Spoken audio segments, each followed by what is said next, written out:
All right, hello YouTube. Welcome to an early start for roundtable number 154.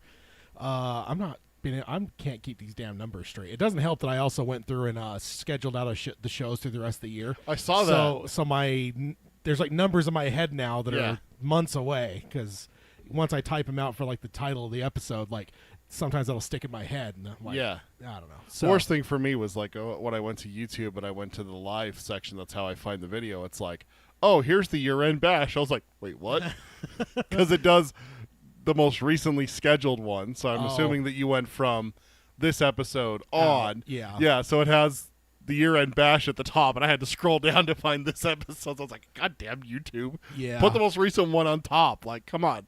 Yeah, sort by new. Yeah, you'd think. I think there in some cases that I have settings I can change. I just don't know on the like the upcoming streams. I don't think it gives me the same options. No, yeah. So I'm assuming not. But let's go ahead. We are starting early. There's a lot to talk about. So let's go ahead. Happened. Let's go ahead and hit the intro and get started. The Dark Tower by Stephen King. The man in black fled across the desert, and the gunslinger followed. Go then. There are other worlds than these. Death, but not for you, gunslinger. It's time we had our own Palaver, I think, and it's going to take a while. And yet, doubtless, the slug horn to my lips I set and blew. Child Roland to the Dark Tower came. We are content, one from many. Let the Palaver begin.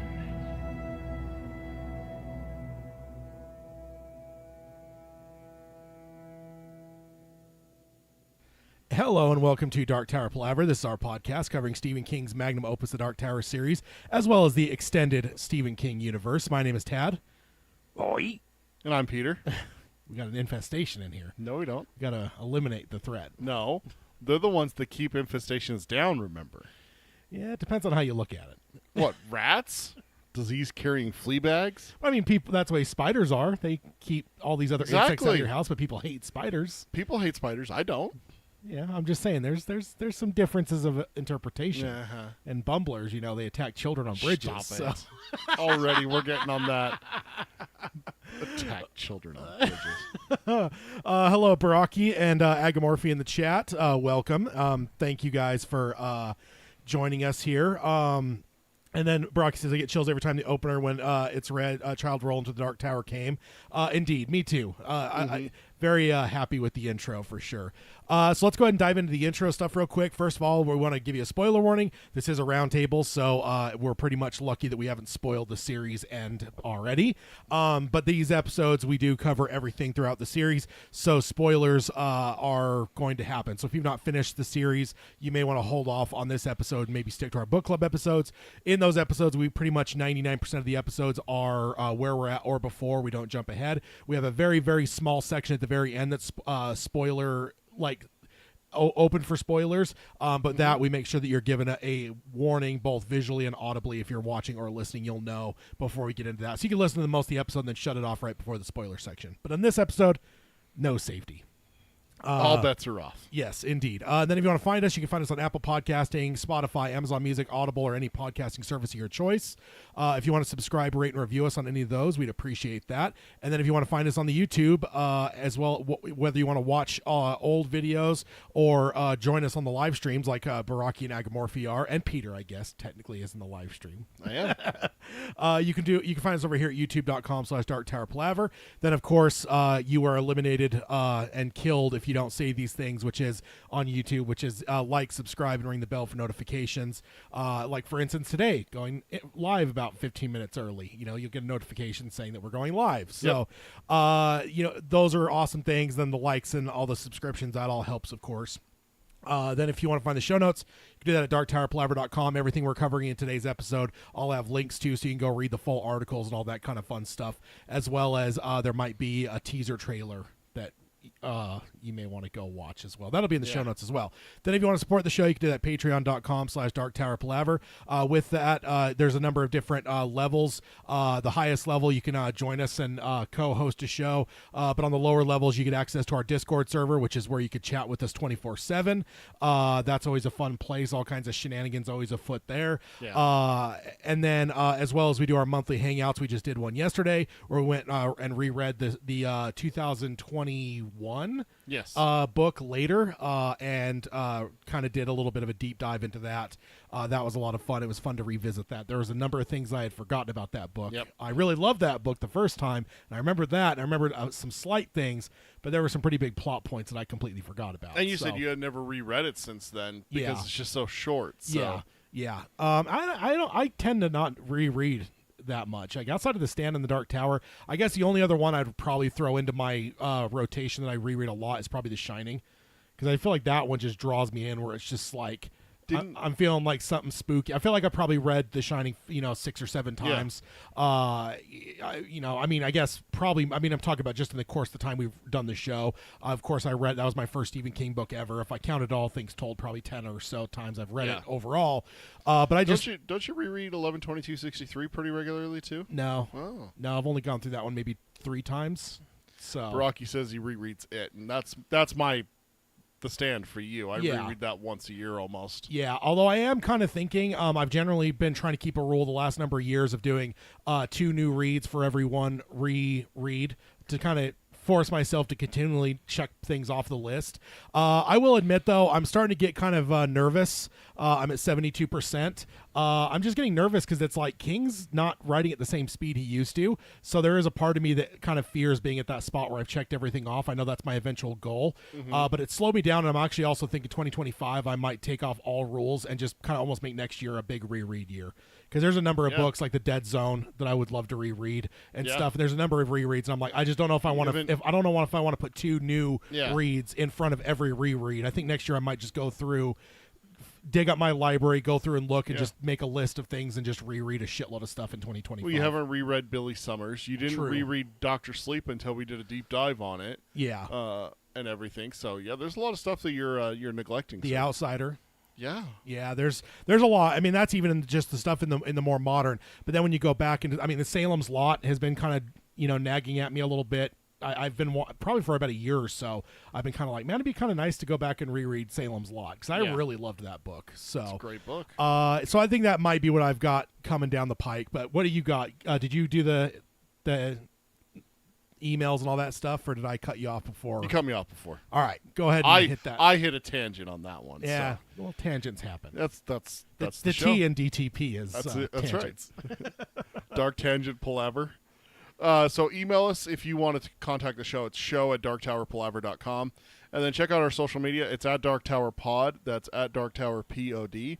Then we have a Blue Sky. It's at darktowerpalaver.bsky.social. And then we have our Facebook. It's facebook.com/darktowerpalaver. And then Instagram is darktowerpalaver, all one word, no spaces. And then check out our merchandise. It's tpublic.com/user/darktowerpalaver. Pick yourself up a hashtag Tad is Terrible sticker, shirt, mug, or the pillow, or the classic shirt, of course. That's we might as well just remove that. No one wants that. Oh, I disagree, sir. There's many flag-loving folks that would appreciate this. There's nothing saying flag about that. No, but that implies that it's anti-flag. How does this imply anything about flag? Because flag and I are 2 peas in a pod. No. So calling me terrible is in turn calling him terrible. I mean, if the shoe fits. And of course it doesn't. So. If it walks like a duck, it quacks like a duck, which both of you do. No, you are a duck, sir. He's a lovable character, just like me. No. So yeah, let's go ahead and dive on in. I had some plans, and we still might get to it, but there might be a lot to discuss. So wait, what? I did homework, Tad. Don't tell me my homework was for nothing. There is just a lot to talk about. Oh boy, so, here we go. Here we go. I'm gonna hear the excuses now. The first one, Mr. King has been very, very busy on Twitter recently. Okay. And it's been slightly interesting. So this is from Stephen King's Twitter, anywhere ranging from August 13th through September 3rd. And this isn't everything. He's definitely, tweeted a lot of stuff otherwise. But I've cherry-picked some stuff that he's tweeted over the course of the last month. Okay, so when you say by Stephen King on his Twitter between August 13th through September 3rd, this picture's from August 13th, but there's others? Yes. Okay. I was a little confused at first. I'm like, what is he just like repeating the same post over and over again? But I understand now. Yeah, he's saying all work and no play make Jack a dull boy. He's just tweeting that constantly. So we'll get him out of Colorado quick. Now he's in Florida, so I don't know. We need to check on him and make sure that he's not in Colorado. That might be worse. Florida man, right? Yeah.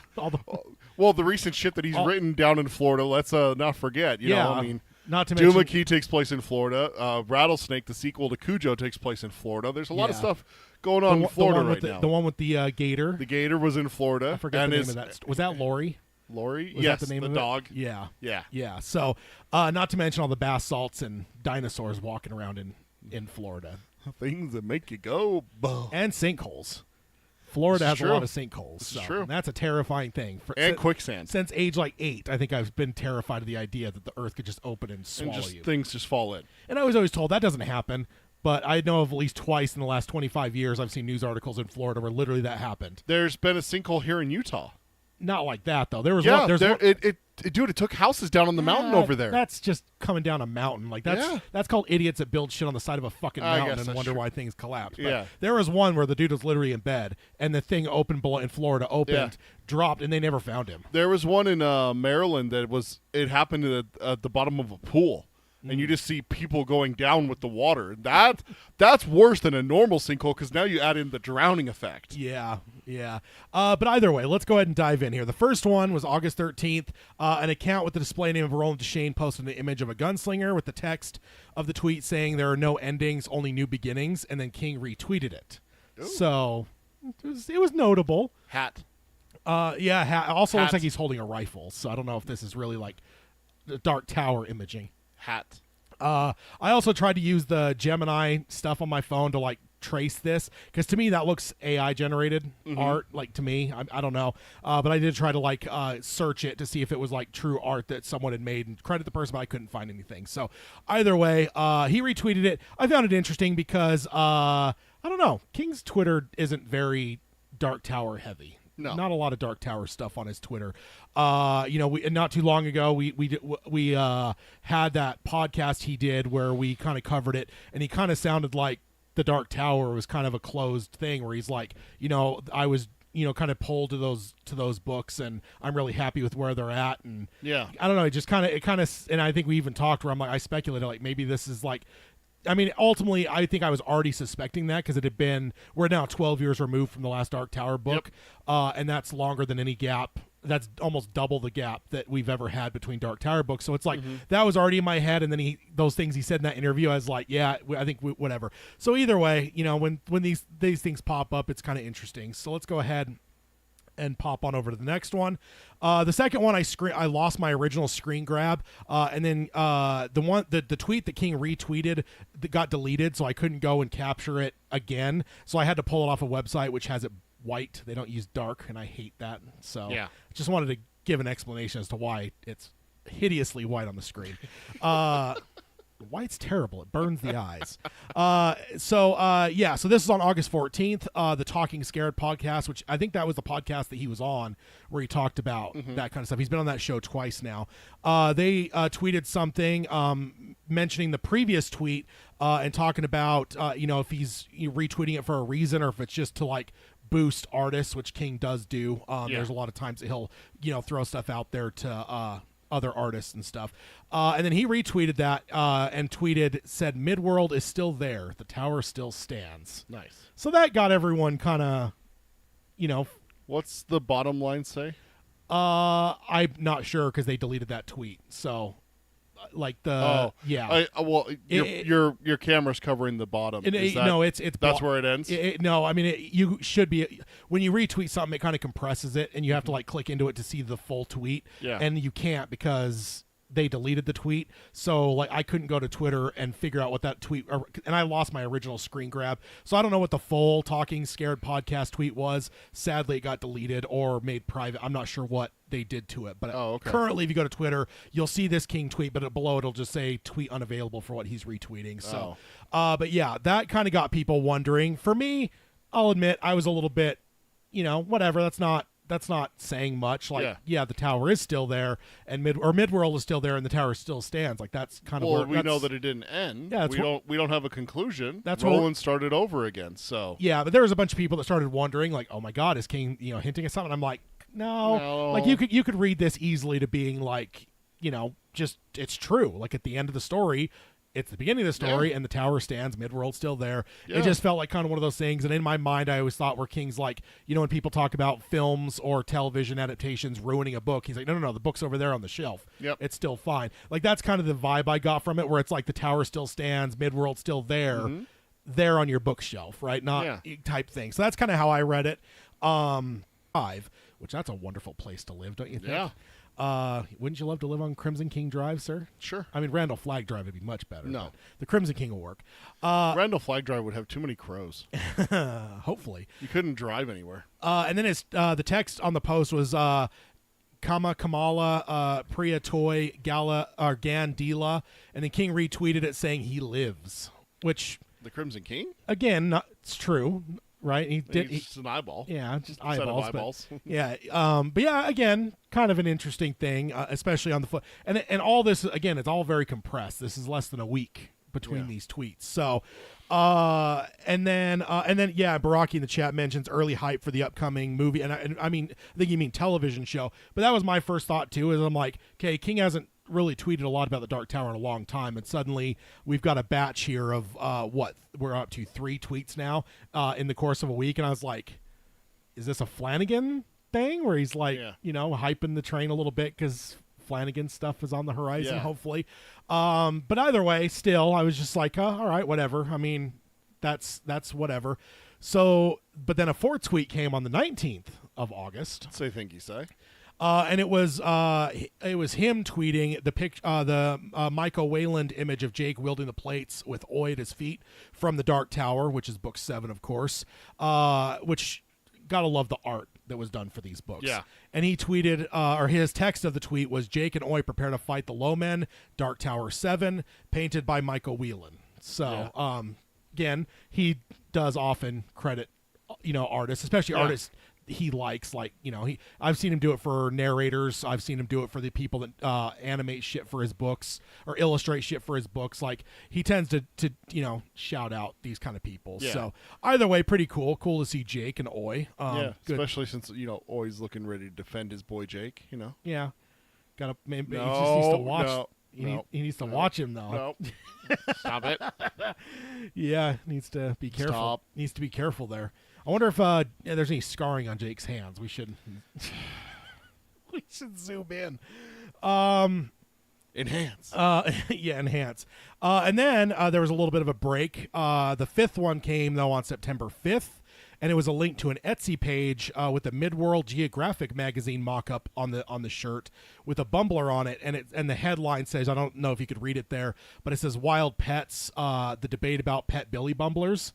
So kind of a fun little mock-up, and again, King helping out artists here because I'm sure whoever did this design and is selling these shirts on Etsy, I'm guessing they got a spike in sales with Stephen King and however many fucking tens of millions of people follow him. I would imagine that probably spiked the sales. Pretty cool. I don't know if I've ever seen him share like Etsy stuff like this before. So that was pretty cool. And I also love the idea that there's a debate whether Billy Bumblers are appropriate pets. Stop it. You got to be careful. But then it continues on again the same day. The 6th one came out on the 2nd as well. This one was again Roland Deschain tweeting a picture of a person in front of a giant bear with the text saying, "See the bear of fearsome size, all the world within its eyes. Time grows thin, the past is a riddle, the tower awaits you in the middle." And if I do say it's a bear and not Shardik because there's no dish or anything, so I don't think this is truly art from the Dark Tower. I think this is just, well, or if it is, the person wasn't paying close attention because Yeah. there should be a nice big dish there on the top of that head. Either way, it's a picture. Maybe of it's a retractable dish, and this is back in his heyday before he got all messed up. Could be. Definitely seems like one we should send to Hayden, I think. Great big bear. But then, so then King retweeted it saying the Great Bear shard it, creature of the beam. Yeah. So again, it's just like this is more than he's probably tweeted about Dark Tower in 2 years. So Yeah. just it's kind of interesting. And then the seventh one, there was the Losers Club on the September 3rd post. They compiled 4 of the 6 images we've just covered and asked him, quote, "Where are you taking us at Stephen King?" And then he retweeted it saying, "I think mayhap Magus beside the clean sea and America side. I can't stop thinking about Midworld." Huh. That's the point when I became a believer. Yeah, because what he said on the podcast was not that he will never write Dark Tower again. It's that he always feels drawn to it. Yeah. He has to hear the call of the rose or the turtle or whichever one it was. I don't remember exactly what he said. Yeah. And when he hears that, that's when he writes Dark Tower. Yeah. That's why Wind Through the Keyhole happened. Yeah. It's because he's like, there's something else here. Like there's something else with these characters. I need to write something else. Yeah. And he felt the call and he wrote it. So maybe that's what he's finally saying here is that, I can't stop thinking about Midworld. It's like he's hearing that call again. That's kind of what I'm wondering. And I will get to the 8th one. There's some people that see this as a cold bucket of water thrown on them because then Jason Fisher replied to the last tweet saying, "You're thinking about Midworld, but are you writing about it?" And then the thinking emoji. And King retweeted it, said, "Just thinking." That's, yeah. But I told people on Reddit, I'm like, thinking's the first step of writing. Exactly. Especially with him saying that what gets him writing about Midworld and the Dark Tower and anything in that universes is thinking about it, is getting the thoughts in his head. I mean, anything, right? Because even the latest, not later, what was the short story collection that just came out? I'm blanking. You Like It Darker. There's a story in that like, there was an idea that he wrote early on, threw in a drawer, and it came back out. There's also things like the animal being destroyed in Under the Dome. He talked about how that idea had basically been in his head for decades before he finally figured out like what he could. So that I just feel like there's ideas that whatever. Mm-hmm. But I think like thinking, it feels more active the way this is being described. And I also think that King is pretty genuine with this. And I would just say that like thinking is the first step of writing, and ultimately what it comes down to is when they're asking, "Are you thinking or writing?" Like I don't think unless he's truly begun writing, he's not going to say I'm writing. Yeah, like, he's not sitting down writing anything with this. But he's just he's thinking. The call of the turtle is exactly. happening. He's hearing something. So that's all we've got for these tweets. But this one though, again, this second to last one, and when they asked, where are you taking us? And he said, "I think maybe Magus beside the clean sea and America's side." So what does that mean? The American side of Magus? No. The America side would be our world, right? Right. So, but remember, places have twinners. So what if we have a Magus kind of place setting here in America that I think talked about? I think it could be both, like kind of like most of the books where you have like New York and Midworld at the same time. Yeah. And I wonder if it'll be. But again, Magus is the thing that throws me off because that's and also it makes me one thing I think about. There is one unresolved thing. Rhea has not been finished. So one thing that we would all love to see is that, because Roland does imply that he did run into her again. Yeah. And we know that probably didn't end up well for Rhea. And we've already said that the American side holds a great opportunity for an expansion. He said it. With North Central Positronics versus the Tech Corporation. And he said it in the book. Remember, like he stepped outside of the narration and said, "This might be a whole other set of stories, but that's not for today." Or exactly. Something that just in the Wind Through the Keyhole, right? No, in book 7. In book 7. Because I think honestly, since day one of this podcast, we've often talked about like if we ever see something again, it'll likely be that because of that. It's the Battle of Jericho Hill. Yeah. The things that are referenced that we don't see. The Fall of Gilead's never seen. And it ends at the Battle of Jericho Hill. All the gunslingers die except for Roland at that point. Yeah. That's it. That's where Roland becomes the lone wanderer kind of guy and goes after the Man in Black. Man in Black fled across the desert, the gunslinger followed kind of thing. So that always is the ones that we point to, but you make a point about Magus and Rhea, is that is an unresolved issue. And does Roland go back, find Rhea, we start in Magus hunting Rhea down, and then that leads into Jericho Hill and the fall of Gilead? Because, I mean, or is that the first place he goes after Jericho Hill to get direction? It could be, yeah. What if he goes to Magus, gets Rhea to tell him where the Men in Black is and how he can catch him? Do you think he's trying to get information, or is he just there to ice her? Both. Yes, I mean, because there's the Susan stuff, and then his mom that's Rhea as well. Does so he blame her for the Susan stuff? Does he know about her part in that? He sees enough from. Oh yeah, because he tells the story. Everything that we are told, he saw, whether it be in person or through the glass. Yeah. So yeah, he definitely sees enough there, as well as the mom stuff is going to be pretty large on his mind. So I kind of wonder if Gabrielle, right? Yeah. Yeah. I just wonder if he has any. If she even has a word in edgewise before she's finalized. But either way, I just still think that, because I think I've been speculating for a long time on this show, that if there were a book, I think it could be kind of a Jericho Hill, Fall of Gilead at the same, almost like a Godfather 2, where you're bouncing back and forth, and the other side is the battle between North Central Positronics and the Tet Corporation. Tet, or Sombra, whichever you want to call it. I know that it's kind of interchangeable, but it's like North Central Positronics and Sombra. Yeah, we kind of talked about, like those Earthside people. Let's see them waging their war a bit, because King kind of teased us, a long time ago now, 20 years ago, that there was potentially another story there. That there's stories, not just one. There's multiple things going on there. Yeah. So I think I've long speculated that if there was another Dark Tower book, that might. I mean, speculated as well as hoped, because I will say that's probably what I would most desire from a Dark Tower book. Moses Carver, Aaron Deepno. Yeah. What's the granddaughter's name? I want to say Jennifer, but that's not right. Yeah, I don't remember her. I'm blanking on her name.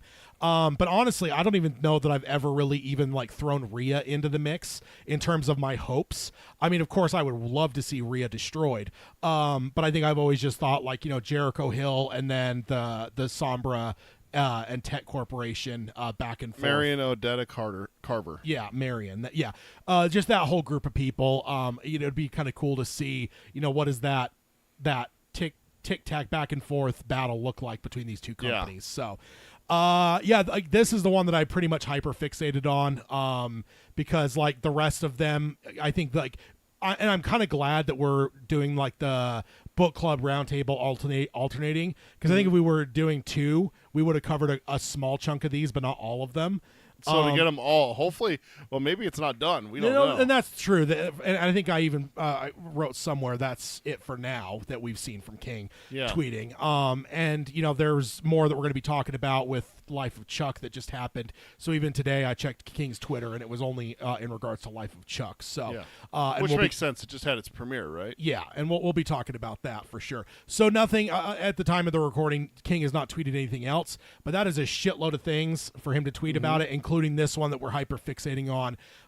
Because again, yes, he's not necessarily, and honestly, King's never necessarily been one to say I'm writing this right now. He's usually very choosy about when, because I think he likes to.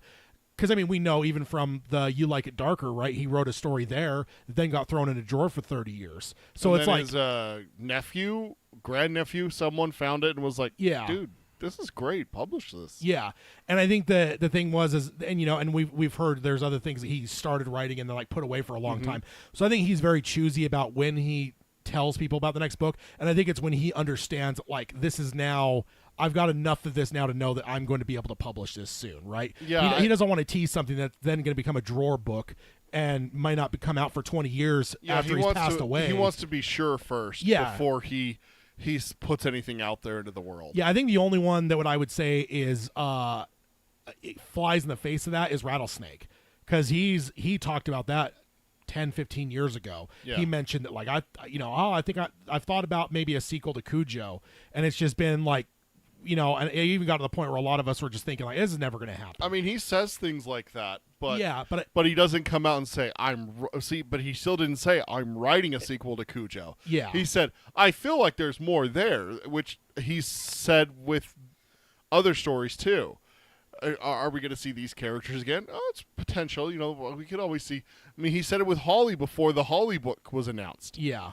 He's like, I don't feel like Holly's done. Yeah. But it doesn't mean that he's writing something with Holly. I mean, it turned out that he was. Yeah. You know, but it doesn't mean that he's always doing what he's saying. Or if he is, like you said, it may end up in a drawer for a few years. Yeah. So ultimately, we don't have any like hard confirmation that he's begun writing a new Dark Tower book, but I do believe the winds are starting to blow, and I am suddenly renewed with hope. Because, I mean, right now, man, it's a good time to be a Dark Tower fan. Yeah. Flanagan series on the horizon, and now it seems like King might be getting the call of the turtle again. Yeah. Imagine we get a Flanagan series and a new Dark Tower book around the same time. Yeah. Oh, my gosh. Oh, man. Also, that might also be the thing for King, is that if talking with Flanagan after The Life of Chuck is done and everything, and he finds out, like, the timetable that Flanagan's looking at. Because I got to tell you, I doubt that Flanagan doesn't have a date in mind when he's going to start work. Like, okay, Dark Tower is gonna start filming or start going on this, X date, D Day for him, and everything like that for it. Well, the last thing we heard is The Exorcist is not going to get in the way. Right. So, but there's still a plan. That there. speaks to what you're saying, though, right? How could he get in the way if he doesn't have a date? Well, or that he has a rough idea of what he thinks, and The Exorcist. There's time for and to be put a pin in this a little bit, but maybe he understands that there's a certain period of time that he has until the Dark Tower, and he knows the Exorcist can squeeze in there. Exactly, and there might be more in this episode. He's got to have something to do, before he works on that more. But also, it's just like maybe he got with King and is like, yeah, it's going to be this date, and King goes, I could crank something out before that. He's like in one ear he's hearing, right, yeah. Right. And in my mind, I would have said after that podcasting that we covered where King pretty much felt like he was closing the door on the Dark Tower, I would have said I probably fell to the point of like my hope of a new Dark Tower book fell to like maybe 1%. And I think I would never let it go below that. Even after King passes away, I think there's always going to be a 1% chance that like there was a manuscript somewhere or one of his kids picks it up. There's always a 1%, but I think I fell all the way to that 1%, which is pretty much bottom for me. And now I think I'm at a spot where I think I'd say 75% is where I feel that like we're getting a new Dark Tower book. Yeah. Now it may not be the next book coming because it may be a few years from now. He's only thinking right now. But I mean, the thing is, we're almost done with this year, right? Yeah. So it's like it may be 2026. Like, he'll write, he's thinking now, he writes early, like in the chunk of next year, gets edited stuff, and then published February of 2026. And that may be when we're looking at Flanagan's series, I mean, it could release for Flanagan's series very well could be 2026. Flag willing. Stop that. You stop that. So exciting stuff. Definitely not something that I thought. And it's funny because somebody actually, I can't remember what it was. Somebody commented on one of our videos. I want to say it was maybe even one of the March Insanity videos, and said something like, "Oh man, I'm surprised you guys haven't done an episode on all the King tweeting recently." And I'm like, and I explained to him like our recording schedule, and I'm like, very well going to be covering it in a couple days and I'm really glad that this fell the way that it did because again, being able to have this full encompassing of things.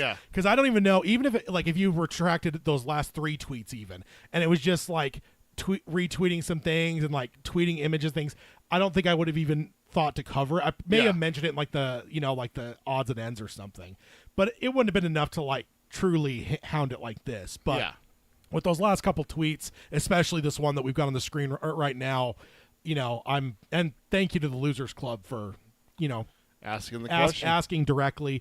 So yeah, I don't. It's one of those things. Like asking that. I think even if I had seen that tweet before he responded, which I don't know that I did, I would have just like kind of laughed because he's not going to respond to that.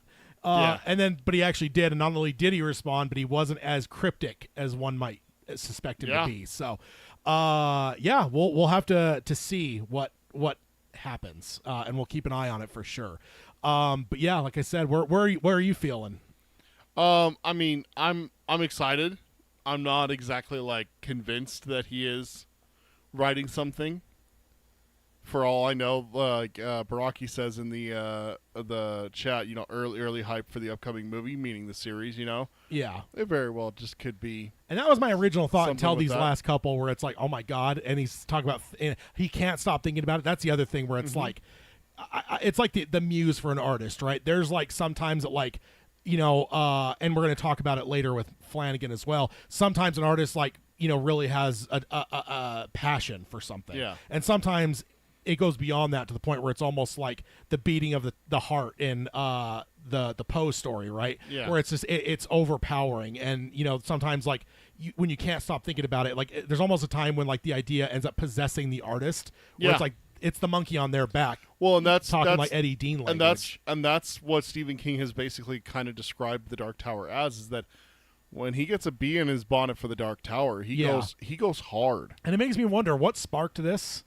That's where- Because that podcast wasn't that long ago. Yeah. So it's was the podcast, did that open his mind of those questions and he just answered it the way he felt then? Mm-hmm. But then as time went, that question just burned? Or, we don't know. Did he What get a is something? script from That's what I'm Mike saying. Flanagan? That's what I'm saying. Is the Life of Chuck premiered. Him and Flanagan were together.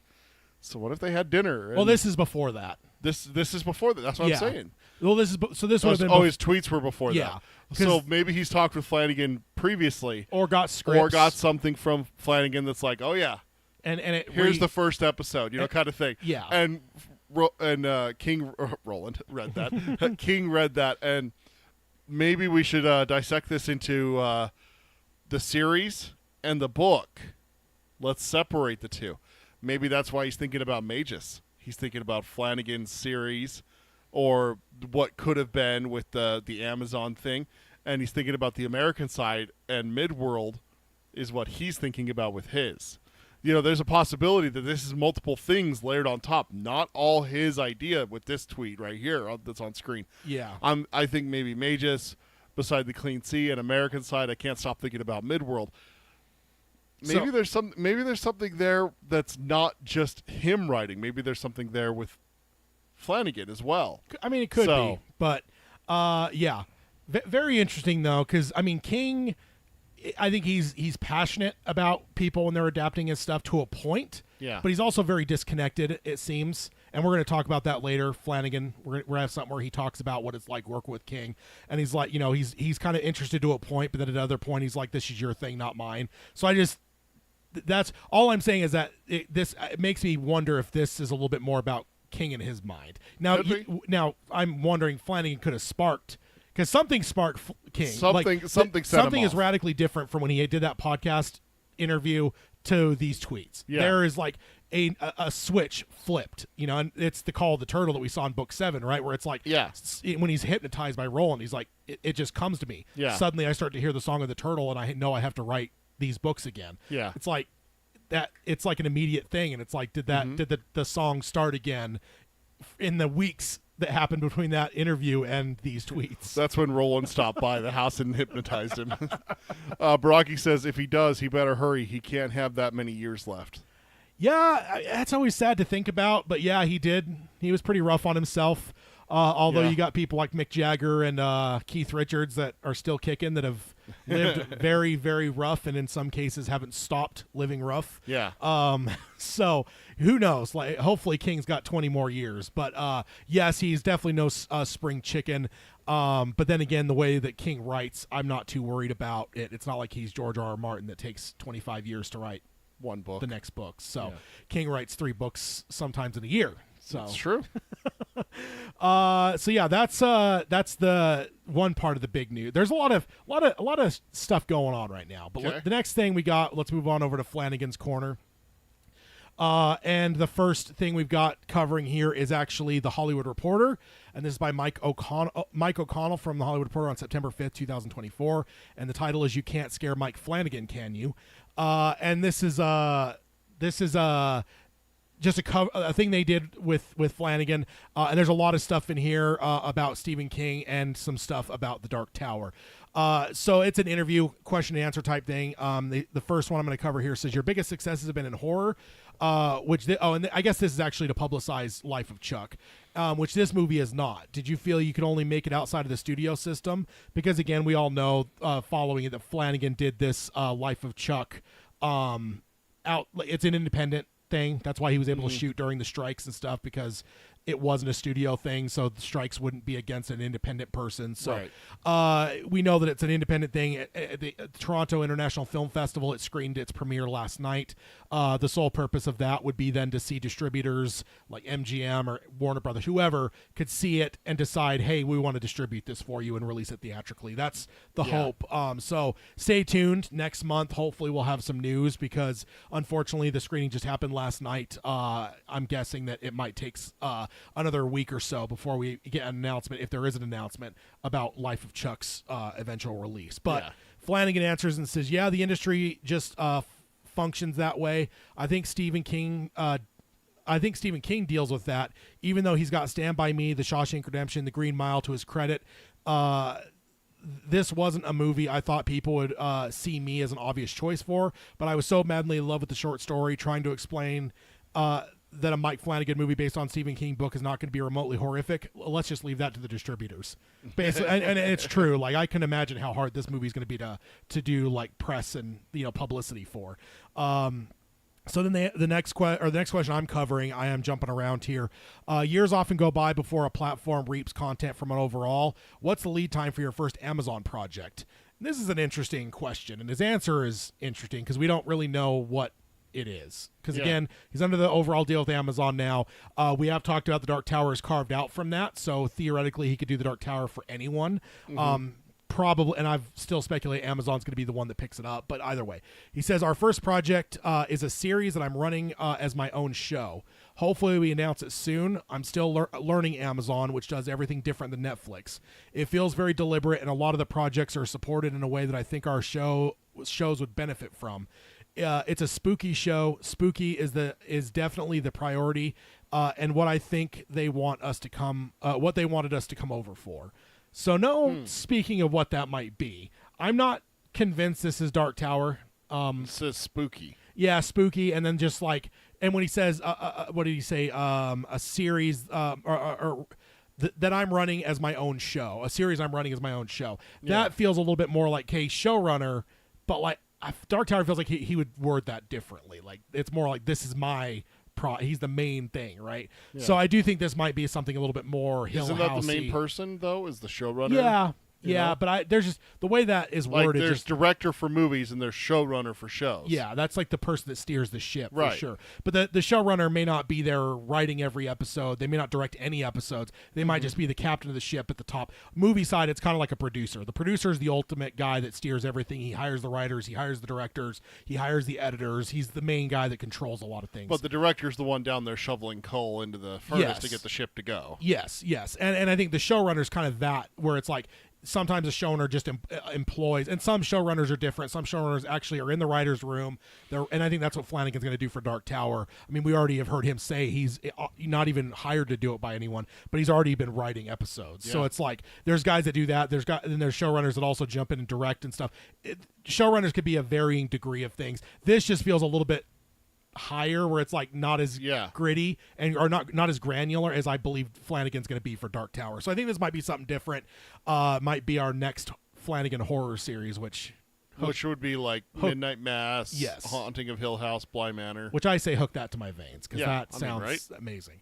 Then going on here, the next question: Life of Chuck is your third Stephen King adaptation, and then there's a fourth, The Dark Tower, in the works. What's the appeal in his body of work? And he said, Flanagan says, I couldn't watch horror movies as a kid.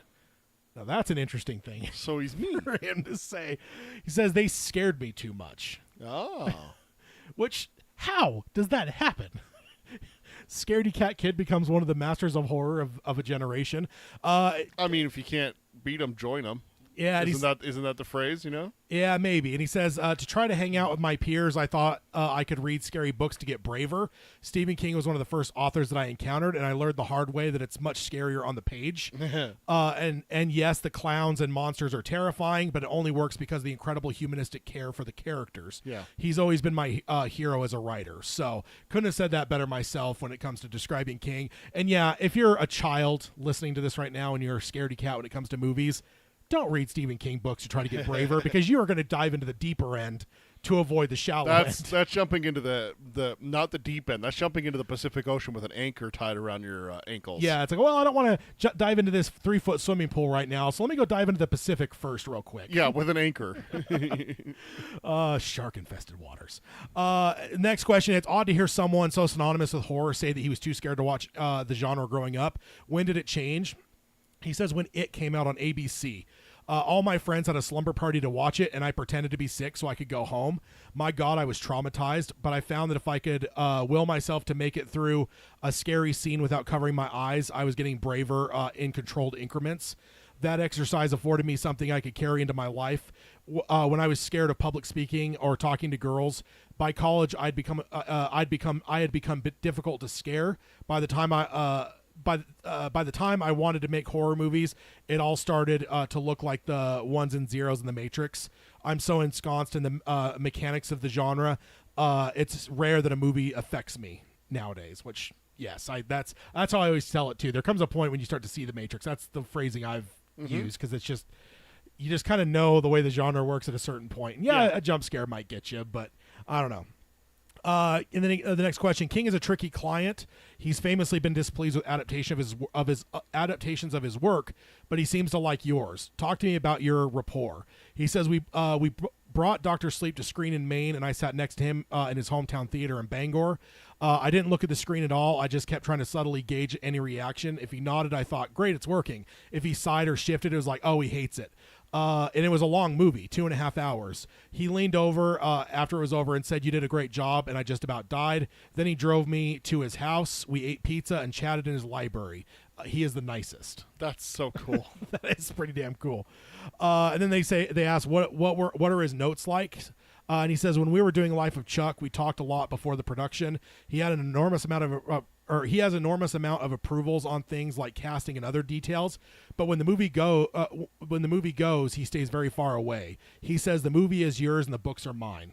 Yeah. So it sounds like early on he's a little bit more involved, and then at a certain point he kind of just throws his hands up and goes, "It's your thing, man. Yeah. I did my work. It's over there on the shelf. Now you go do yours." So put it up on screen. That's interesting. I don't think I've ever heard that before. We've heard a lot over the years of filmmakers that write scripts, give them to King to get a sign off, and they're like, "I would have quit if he said no. Like I wouldn't move forward on this project." Not that that's like a legal requirement, but that was like a sign of respect. Yeah, exactly. But to have like that spelled out by someone that's worked with King a number of times, that's kind of interesting. That King is involved early on, and then he's just like, "Cool, your thing. Peace out.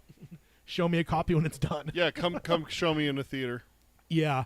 Then the next question: you're also tackling The Dark Tower, an infamously challenging series of books to adapt. How do you envision that looking? A series or a film? So, rookies here doing this interview. We already know it's a series. He says that thing's launching an oil tanker, but we're working on it. It was stalled first by me moving from Netflix to Amazon, which that's interesting. No, he was working on it even back then before he had the rights. Yeah, because we learned right after he left Netflix is when he had that interview where he announced that he had the rights to it. Yeah.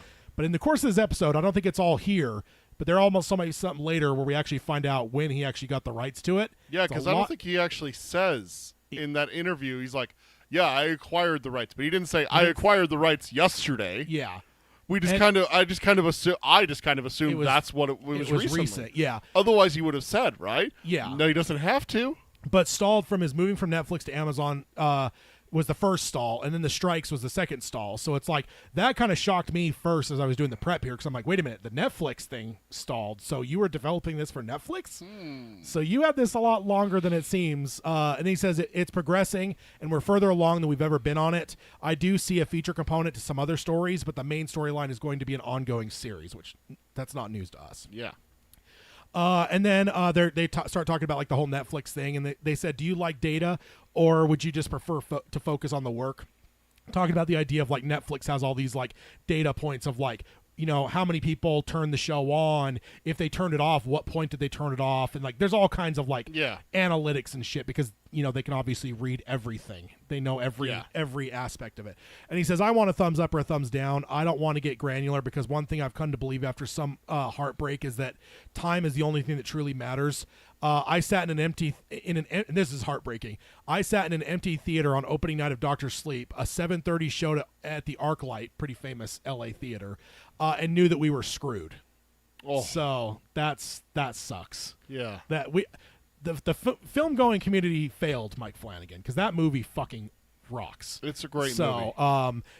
But that's heartbreaking, because that's not just like, oh, some small backwood theater like ArcLight. That's a big prestigious theater. 7:30 on a Saturday night and it's empty. Ugh. That's not good. He says, but Stephen King told me that he was there when The Shining bombed and when Shawshank bombed. And I've been happy to see Doctor Sleep, which is a very painful box office weekend for me, find its audience over the years on demand and on streaming. Yeah. So that's good, because I think that's, and King kind of, there you're also seeing some of the relationship that King reached out to him to tell him, like, hey, don't be too hard on yourself. Like, probably two of the most beloved works of mine, even if King doesn't love one of them, both bombed at the box office. Yeah. So Chin up. yeah.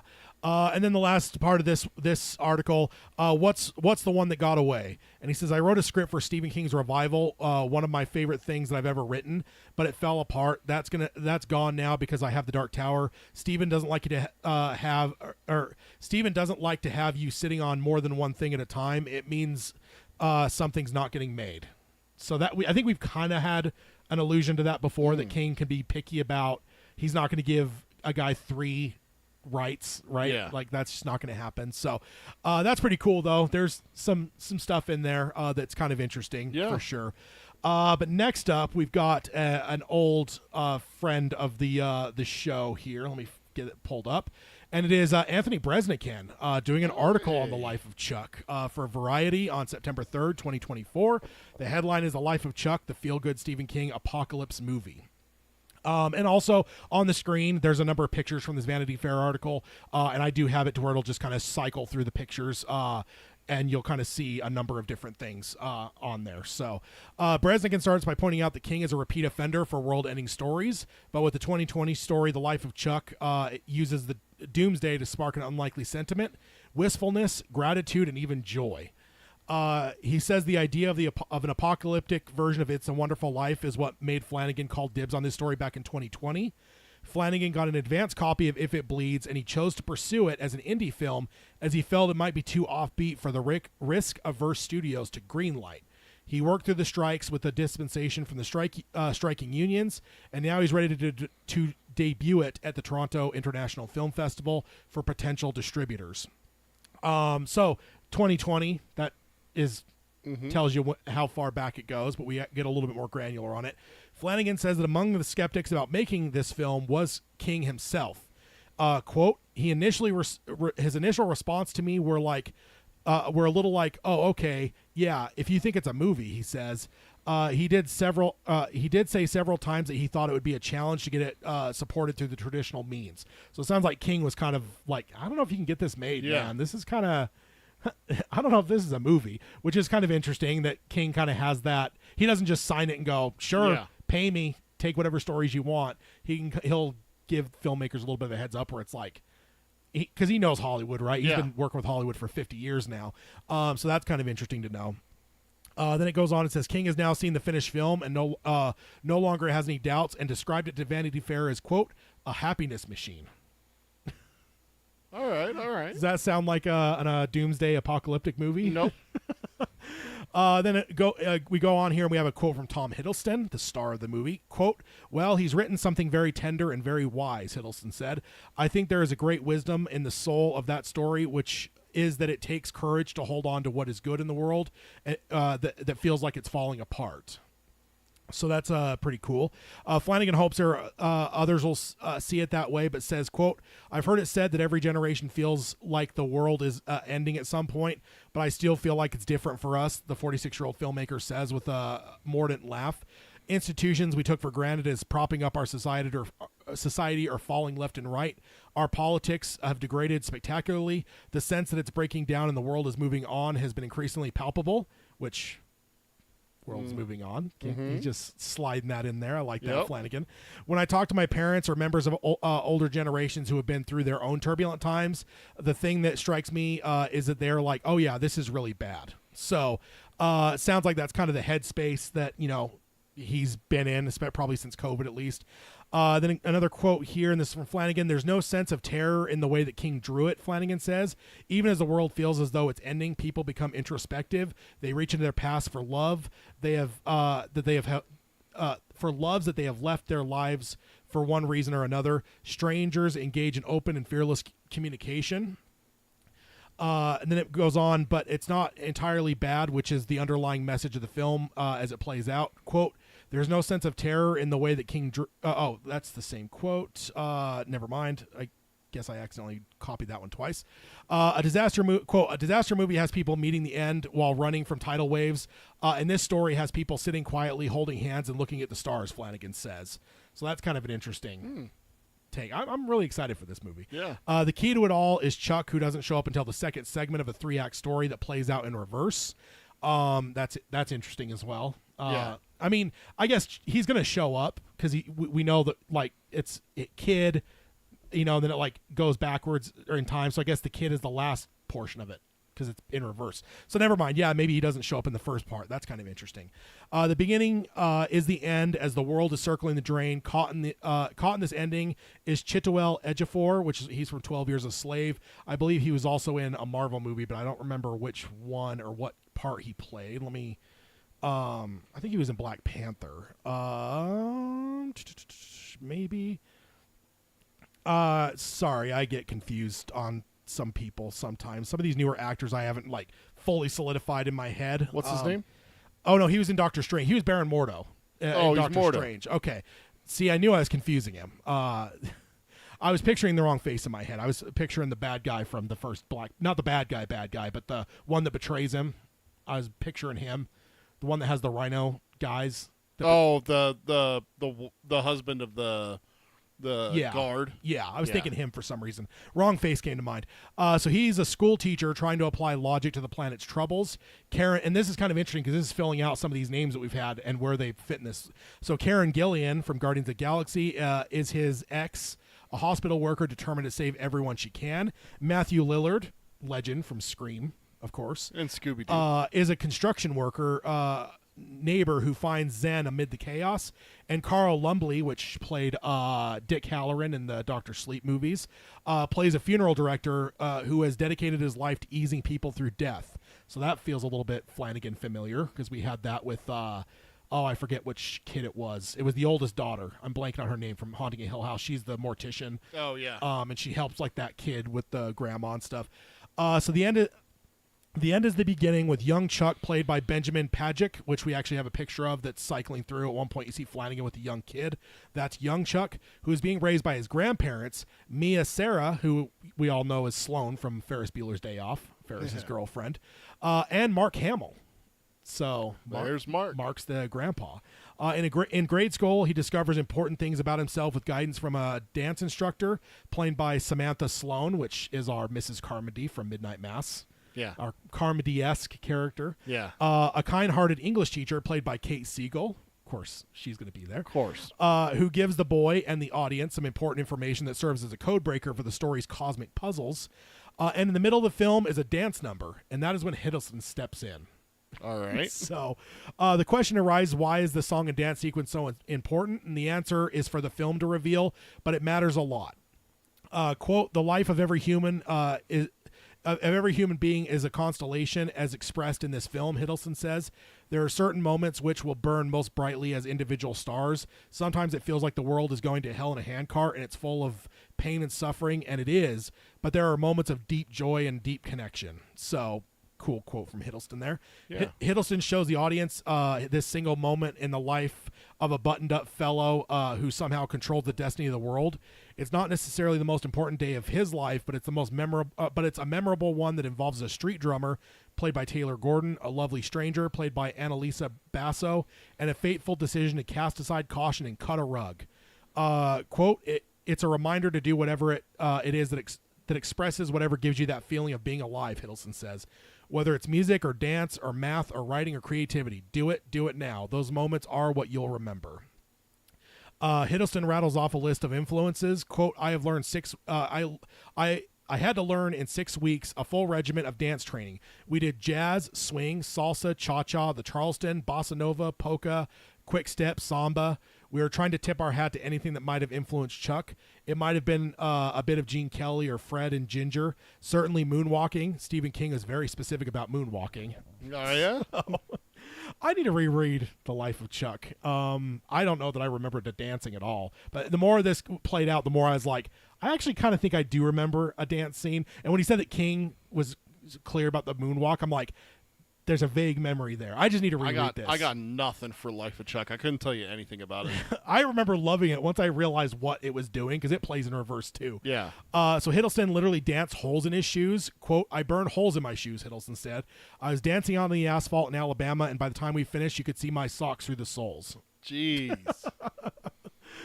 Flanagan, like all of us, was in a dark place when the manuscript for If It Bleeds arrived. It arrived in his mail in March of 2020, right as the world shut down. Oh. So he decided that King would be a perfect escape, except, and then we got a quote from Flanagan. He says, the first third of The Life of Chuck just rattled me, he recalls. There's no way he wrote this before the world, there's no way he wrote this before the world ground to a bizarre halt, but he did. And the feeling of anxiety and uncertainty that everything was falling apart came roaring out at me. I wasn't sure I could finish it. I just felt too close to it felt too close to the anxiety I was feeling in real life. But he kept turning the pages. By the end of it, I was in tears and incredibly uplifted and convinced that I'd read maybe the best thing that he had written in a decade. I was just floored by the thing, Flanagan said. So I fired off an email to him right away saying how much I love the story, how incredible I thought it was, and how meaningful and important, and how it really had tattooed itself on my heart. And said, it's a movie I want to make, so it'll exist in the world for my kids. Wow. So that's kind of interesting. Now, here's the fascinating part. King responded, not so fast, Flanagan. Not so fast. Flanagan and Macy, at that point, had secured the rights to the fantasy saga The Dark Tower. 2020? March of 2020. He's had it for 4 years? Dude, Midnight Mass wasn't even out yet. I think somewhere, I don't remember if I even covered it in my highlights, but I think in this article it talked about how, when they got driven to home for lockdown, they were like in the midst of like, I don't remember if it was shooting still or post-production of Midnight Mass. So it's like, Midnight Mass wasn't out yet. Damn. When he got this. And it makes me wonder, like, because like it was January of 2020 when it was announced that Amazon passed on it. So this must have because we were even speculating back in those days that like Mazzara was going to shop it around to other places. Yeah. He must not have been given a lot of time to do that, or he got a lot of no's right away to where, because the rights must have reverted, because you're talking January of 2020 that we got the announcement Amazon said no, to March of 2020 that Flanagan already had the rights, because we're not even getting the beginning point here. It's just saying that King said, hold on a second, you already have the Dark Tower rights, and that was in March of 2020. So you're talking about potentially within a month of Mazzaris getting the no, the rights reverted to Flanagan, and we didn't know it until 2 years later. I think it was around 2022 that we heard that Flanagan. That's when he announced that he got the rights. So yeah, dear God, man, that was a fucking revelation. So the 8-book series is threaded through King's other works, and adapting it is a massive undertaking that Flanagan is still working to make happen. Other filmmakers had either abandoned the project or were canceled midway through or bombed miserably. The author didn't want him to be distracted. Quote, he doesn't like to give the same filmmaker more than one thing because it means, and this is almost the same quote from the other thing we read, typically it means one thing is not advancing at all, Flanagan said. He said, well, let's focus on the tower and I'll try to keep this one available for you later. So thank you, King. Yeah. For giving Flanagan the stiff arm and saying, no, you focus on the tower. The quest to the Dark Tower remains a priority for Flanagan, but the number of disruptions to the epic undertaking led him to reapproach King last year about Chuck. His deal with Netflix, where he created Hill House, The Haunting of Bly Manor, and other shows, had come to a close, and Flanagan signed a new developmental agreement with Amazon.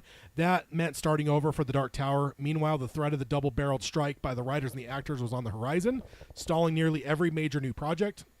The industry plunged into another production-halting lockdown, this time over contract impasses rather than a virus. Since the Dark Tower was suddenly further off on the horizon, Flanagan saw his chance to make the life of Chuck happen in the short term. Quote, it was so rare that I get to approach any project that just has no ounce of cynicism to it. I just really believe in this thing, he said, but it was also clear that it would have an incredibly uphill battle to bring the story to any major studio. They would try to make it as familiar as possible instead of leaning into what makes it so different.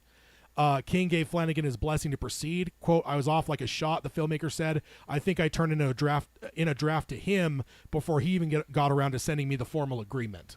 So he wrote the first draft and got it sent to King before he even got the agreement of Life of Chuck. That's crazy. He was in a hurry. There's a profound optimism in this story, Hiddleston says. As the world is spinning off its axis, there are moments of magic. So that's like the last thing there. So kind of interesting. It's covering Life of Chuck, but then we ended up getting some revelations. We're now like retroactively filling in the gaps of what's been going on with the Dark Tower rights since pretty much since the movie, right? Because we know that Mazzara got the rights not long after the movie, and held them for a while. I mean, he obviously spent a lot of time. We know from the articles with him that he's February of 2020 is when we found out that it was dead. January 15th was the. I looked up the news article today just to when we found out that it was dead. It was dead. Yeah, we kind of suspected that beforehand that Amazon had passed on it. But that's we were getting nervous because there wasn't anything we had heard yet. But Amazon had passed on it, and then Mazzara said he was going to shop it around, and then we heard, no, it's dead. Yeah. Well, no, we never even heard that it was dead. We just heard he's going to shop it around, and then as time went, we were like, it's done. It's done. And I even remember saying that like when you shop things around other places, it's pretty rare. I mean, there's shows that are on television that get canceled, and they go and shop it to other places and don't get. And that's like pre-built. You got sets, you got cast. It's got a built-in audience, and they don't pick those up. Yeah. So you're talking about one that's like. And I remember being optimistic a little bit, being like, well, there are shows that do get picked up. Brooklyn Nine-Nine went from Fox to NBC and everything. Yes. It does happen, but not all the time. And so we were both kind of like, well, we got to be realistic and everything like that. And so we kind of knew. But I didn't realize that right after that, Flanagan got the rights. Yeah, like I said, like within 2 months. And again, because we're talking only 2 months later that it was March of 2020, and King was like, no, you already have the Dark Tower, so you it's already have it. We still haven't pinned down exactly when it happened. We know it was sometime. I mean, I would say probably by January 31st.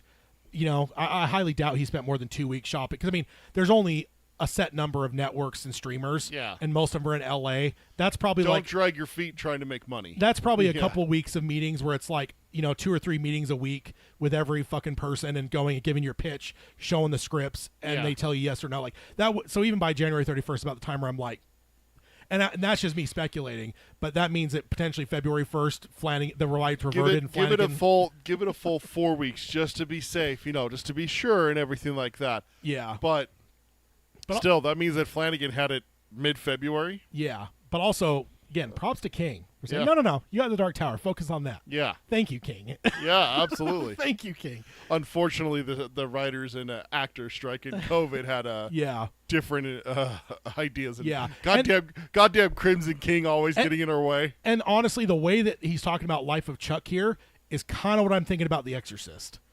Where it's like he kind of knows, like, not that he has like a date where it's like this is the day we're gonna like get our like no, but he kind of knows like there's. I want to be working on the Dark Tower by this day. Well, he also might just know like there's X, Y, and Z that need to get resolved. Lawyers are working on it. Whatever. It's going to be at least 2 months before we're even to a maybe spot. So, and he's like, I could write and film a movie. Yeah. It's just it's Legos, right? These are like gig people. I think a lot of people that work 9 to 5s find it hard because like there's always people, well, these actors make millions of dollars. It's like, yeah, but there's times they work once every 3 years or so and they live in Los Angeles. Like they're not like, yeah, you have to make money still to survive. Yeah, exactly. Like, and let's be honest, their lifestyles a lot of times are not what me and you are living off of. They're not living a house here in Utah. Yeah. That's, $400,000. They're living in luxury condos in Malibu. Well, there's no such thing as a $400,000 house in this state, but that's true. If there was, just picture what that would look like even before the market went nuts here. That house, $400,000, $1 million house in Los Angeles. So yeah. Oh well, then you got expensive lifestyles and everything like that. They have to take care of themselves, so you pay personal trainers, you got to pay the agent. Even if you're not working, you still got to pay that agent because that's the person who finds you work, right? Yeah. You got to pay your publicist, managers, all that kind of stuff. All those people still take a salary from you when you're not doing a movie. Yeah, when you're not working, because that's the thing is like it's so easy to not realize it. Go look at IMDb and look at an actor and go, oh my god, look at that, 3 years between their movies. It's like that was 3 years they may not have been working. So it's like that $2 million contract they got for the movie previous. Like that sounds like a lot, especially with us that don't live in Los Angeles. But it's like what is $2 million after 30% of it was cut out for agents and managers. Yeah, and then taxes. Taxes So- also. California's bad on I was taxes. about to We say, know this. So you're probably talking they probably got like what 750,000 is probably what they Yeah, actually keep from that. $750,000 if they have a mortgage. Are they What's gonna- that? yeah. Groceries. What does that cost? Yeah, Um, in Los they Angeles. They got the most expensive dog. What kind of vet care does that cost? No, and that's the thing is like Yeah. that's the lifestyle kind and, of thing. and that's where like these guys, directors are the same way. They've got to be very cognizant of like try to fill as much time as you can, and make while the making's good. And I think that's kind of where like my suspicion is that Flanagan was like, one, The Exorcist. We've obviously heard him say The Exorcist is a great honor. It's one of his favorite genre or horror series or whatever. But it's like I think there was that element, but there's also probably an element of like The Dark Tower. He kind of knew, I'm not going to be able to start filming The Dark Tower next week. So I've got time between when it'll probably become more feasible. I can squeeze The Exorcist in there. Kind of like The Life of Chuck. We're seeing, I'm just using it as an example to say that like, here's what he did with Chuck. Wonder if the same thing's happening with the Exorcist. It sure seems like it. So just to be positive of like, hey, The Dark Tower is not getting kicked down the road because The Exorcist. I know Flanagan straight up told us that's not the case, but we could take comfort that here's the incontrovertible, is that was that the right word? Proof that it's happened. Same thing. Same thing, different titles. But next thing we got is the TIFF debut. So the film debuted last night at TIFF. I've read 2 reviews. Both were positive, one more than the other. The one gave it a B-. The other one gave it a 9 out of 10. So that's good. Not too bad. A few days ago, King tweeted his review saying The Life of Chuck bows tomorrow evening at the Toronto Film Festival. This is one of the good ones. It's sad, has a touch of paranormal, but it's also joyful and life-affirming. Maybe not what you'd expect from me, but there you go. So that's pretty awesome. Then we have an image that was tweeted out this morning by Mark Hamill. I was just reading that. Sorry, that's what I was distracted by. I was reading what Mark wrote. Yeah, so Mark Hamill tweeted out this morning from the premiere, and he tweeted, there's a picture of him sitting in a giant row of people, and he's sitting right next to Stephen King. Can I read it? I've got it too. It might be easier for me to read, but can you read it? Yeah. Okay. It's not often I'm seated next to a literary genius and one of my all-time favorite authors at Stephen King. It took every ounce of discipline I possess to avoid freaking out and exposing myself as the weak-kneed, slavish fanboy I truly am. Hashtag The Life of Chuck. And he's like subtly turned to the camera. The person's like taking a picture down the road. He's like doing the point at Stephen King. He's next to him. Like, oh my God. Yeah. Which is kind of cool because it's like Stephen King. I mean, he hit it big in the early 70s, but it's like truly became an icon as the 70s wore on, which is when Mark would have hit it big. So it's like there's a chance that King was as much of a fan of Mark Hamill as Mark was a fan of King. So that's kind of an interesting thing, which actually goes to it because then King retweeted that this morning by saying, right back at you, Mr. Hamill. Yeah. So that's pretty cool. So positive reviews. We'll have to, like I said, stay tuned. Probably next roundtable next month. Hopefully we'll have some news about Life of Chuck getting a distributor. That's my hope. I hope to see it in theaters, but if I have to see it in streaming, then like whatever, that'll work too. Yeah. But my hope is obviously to see it in movie theaters. So next up, like I said, this is there's a lot going on in this episode. We've got Salem's Lot, the first looks, which is also by Anthony Bresnikan from Vanity Fair. I shared this in the one of the images of this in the Discord server, which is pretty fun. I don't know if did you miss that? The image? I saw the video. No, I shared an image a week or so back. I think I did miss that. Let me go look. Okay, well, you can see it on the screen now because this is just cycling through all the images in this article. There's quite a bit of them here. So I think there's like 11 images from this story. But this is titled Salem's Lot Lives Inside the Retro Retelling of Stephen King's Vampire Story from Anthony Bresnikan from Vanity Fair, August 20th, 2024. So this is just cool because it just seems like for a bit there it was seeming like, man, there's not as much news. Yeah. And suddenly, like all at once, this is like all coming at us like crazy. So Bresnikan recaps the journey this film has been on from getting delayed from its original September 2022 release date up to getting word that it would not be, or that it would be showing up on Max next month, which is hard for me to remember that next month is October. We still don't have a solid date, but they keep saying October, which is next month. He highlighted that he got caught in the crossfire of a massive restructuring of the studio Warner Brothers. Bresnikan said next month?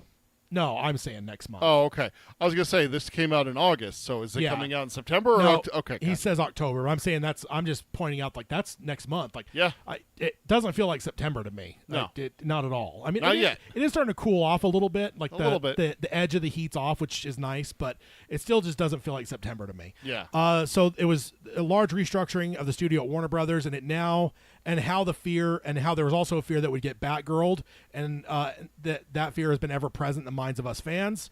But Gary Dauberman told Vanity Fair, quote, "I had the same questions everybody else had." Dauberman told Vanity Fair for the exclusive first look, "This film was made at a time when the transition to the new ownership was happening, which is an interesting experience. At a certain point, it's out of your control. People were asking me, where's the movie? Where's the movie? I wish I had an answer for them other than a shrug, and I don't know." So that must have been frustrating. As frustrating as it's been for us, I bet it's even more frustrating for him as the filmmaker getting asked. And also earlier, Brock, he said, "From your mouth to Gan's ears," talking about the Dark Tower coming along probably. Yeah. So Dauberman also says, "I'm excited it's finally getting out there and people can see it." Breznican said that now that the question of if it will see the light of day or not has been solved, now we wonder how it handles the well-known story that holds a special place in the hearts of all King fans. He recounts that it is King's second novel after Carrie and calls it a combination of gothic sensibilities of Bram Stoker's Dracula and the idyllic Americana of Norman Rockwell. He also points out it's only been adapted for television previously, once in 1979 and once in 2004. After It, which Dauberman wrote, both It movies, was the most lucrative King adaptation of all time. Studios dusted off their contracts to see what rights they might own and what they might want to readapt. Dauberman, fresh off his directorial debut, which was an Annabelle movie, lobbied Warner Brothers for the job of directing Salem's Lot. Quote, and this is Dauberman speaking, he says, quote, "I feel like it's a crown jewel in the King library, and I've always thought it would make a great movie," which I agree. I remember when they first signed this, I'm like, not to poo-poo on the series, but it's like, I mean, it is a bummer we still won't see it on the big screen, but it's like, Yeah. still, give me a movie. That would be pretty cool. Absolutely. He also pitched it as a period piece set when King imagined it versus doing it in the modern day. I don't know that we had heard that before, so that's interesting that Yeah. it'll be set in the 70s. Most of my stuff is set in the 70s. This is Dauberman talking. "I love the music. I love the costumes. I just love the vibe of it." Me too. As a horror fan, 70s is just The 70s is the era. chef's kiss for Yeah. horror movies. 80s isn't bad, but 70s is really where it's Yeah, at. 80s is good, but I feel like 80s gets into like the excess. Like everything is just like more everything, more gore, more violence. Like you could just tell Yeah. all the filmmakers are on cocaine. Like there's a vibe to 80s horror movies, and I absolutely adore them. But 70s, like I've always loved 70s horror movies. Oh, yeah. Going on, Breznican says it has our town overtones, but mirrors the vivid humor and macabre extremism of late-night grindhouse thrillers of the 70s. Quote, "You could do a very dry version of this movie, but that was not my personality," Dauberman said. "It's trying to ride that wave of ups and downs. You're having fun with it, and then you could have a scare, and then you're having fun again. Hopefully it feels like a complete ride at the end." And then one of the pictures that we've got, you'll see a close-up of Lewis Pullman, which is he was in Top Gun Maverick, and he plays Ben Mears. Quote, "He's like a perfect everyman," Dauberman said. "I wanted someone who could be the straight man to all the stuff that's going on around him, bringing some of the groundiness to what was going on." And then Mackenzie Lee plays a local young woman, Susan Norton, who believes there is more to than the small town life that she lives. Quote, "She's a small town girl. She's trying to get out of it," Dauberman said. "She sees a stranger come into town and says, 'Please tell me what news you bring from afar.'" And then a flamboyant European named Richard Straker is new to the town, opens an antique shop and is played by Danish actor Pilu Azabek, who is, of course, the familiar of Kurt Barlow. Quote, "Pilo is just fucking crazy, charismatic," Dauberman said. "I wanted him to really have fun with it and let him run with the character. And we had a lot of fun going, okay, do one more grounded take. Do one more a bit heightened. Do one way over the top." So those are always interesting because Just having fun. Because then it's a matter of like which one ends up in the movie. Yeah. Like, have you ever heard the famous story of the Doctor Strangelove? Have you ever watched that with the Kubrick's movie with the atomic bomb stuff? No. And George C. Scott's in it. And George C. Scott, like Kubrick wanted him to be this like super fucking over the top nutso whatever. But George C. Scott's like, "I'm not fucking doing that." And he's like, "All right, well then, for warm ups, then just play it this way for me, and then we'll do it straight for the Yeah. actual shoot. But then he recorded all of the warm-ups and then used that in the then movie, used and that. George C. Scott lost his mind on him and shit. So some trickery involved there. So Dauberman chose to pimp Straker up a bit more than playing him muted. He wears a purple cloak, a feathered Hornberg hat, and a push broom mustache. All right. He's seen as exotic by the townies rather than an outcast. So that kind of talking about some of the probably the differences that we're going to see. Yeah. We have a picture of him in here next to a car, I think. One of the pictures cycling through. There's Sue on the screen now.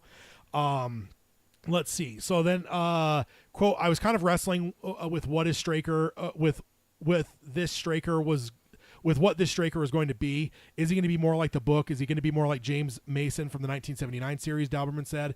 He's an outsider in this town, and I think outsiders can sometimes be looked at as something very interesting where people start to lean in. Oh, this guy, he's opening an antique store. He's got all this cool stuff. He's weaving his web and drawing people in. Yeah, there's the picture of him. Yeah, there's the picture. And I found that kind of an interesting thing to say because that sounds very needful things to me. Yeah. Weaving a web. Straker harvests his master's first victims, Danny and Ralphie Glick, Nicholas Cravati and Cade Woodward. Their friend and horror fanatic Mark Petrie, Jordan Preston Carter, has seen enough to know that to keep his windows locked when his schoolmates float outside of his windows one night. So that's fun. Welcome, Alan. Yeah, welcome, Alan. There we got the Marston House, and Mark Petrie is of this in this group here. That is Carter, Jordan Preston Carter. But of course, few of the adults are willing to believe Mark's claims, except a kindly old teacher named Matthew Burke, played by Bill Camp, who serves as the Van Helsing role in this story. Yeah. We have a picture of him too. We also had a picture of the Petrie outside the window, which is the most. Just had that, yeah. Yeah. And then we got good old Callahan on the screen now. A lot of interesting pictures. There's Ben Mears, his picture for Lewis Pullman, which is Bill Pullman. Is that his name? The old school actor. I think that this is Bill Yeah. Pullman's son. I believe he also was there's. Pullman played. He's in Pacific Rim. That's where I remember. Oh him really? From. Yeah. The son, right? You're talking. No, the dad. Oh okay. God, he's got some iconic ones. The dad, I'm blanking though. I think Lewis Pullman was also in Bad Times at the El Royale. I think he was in that too. I think he was the kid. Oh, Bill Pullman's the guy in Spaceballs, Casper, yeah, Independence Day. yeah, That one. yeah. Yeah, I was thinking of someone else. Yeah, that's Bill Pullman. This is his kid. Oh, okay. So Carter. That's why he looks so damn familiar. Okay. Yeah, yeah. I looked him up. I was like, God, he said he was in Top Gun, but he looks like he was in other things too. And I looked through his IMDb, and I'm like, fuck, where do I know him Was from? Bad Times at the El Royale? Because I feel like that was him. I didn't see Okay. that one. So Carter, playing Mark as the film's breakout star, Dauberman said that he made the most of an already dynamic character. He's got one of the best introductions in the book where he fucking punches the bully, the filmmaker says. It's not the kid who gets beat up and then goes home. He fights back, stands up for himself. It pays off as we go through the story and see how he won't back down against the vampires either.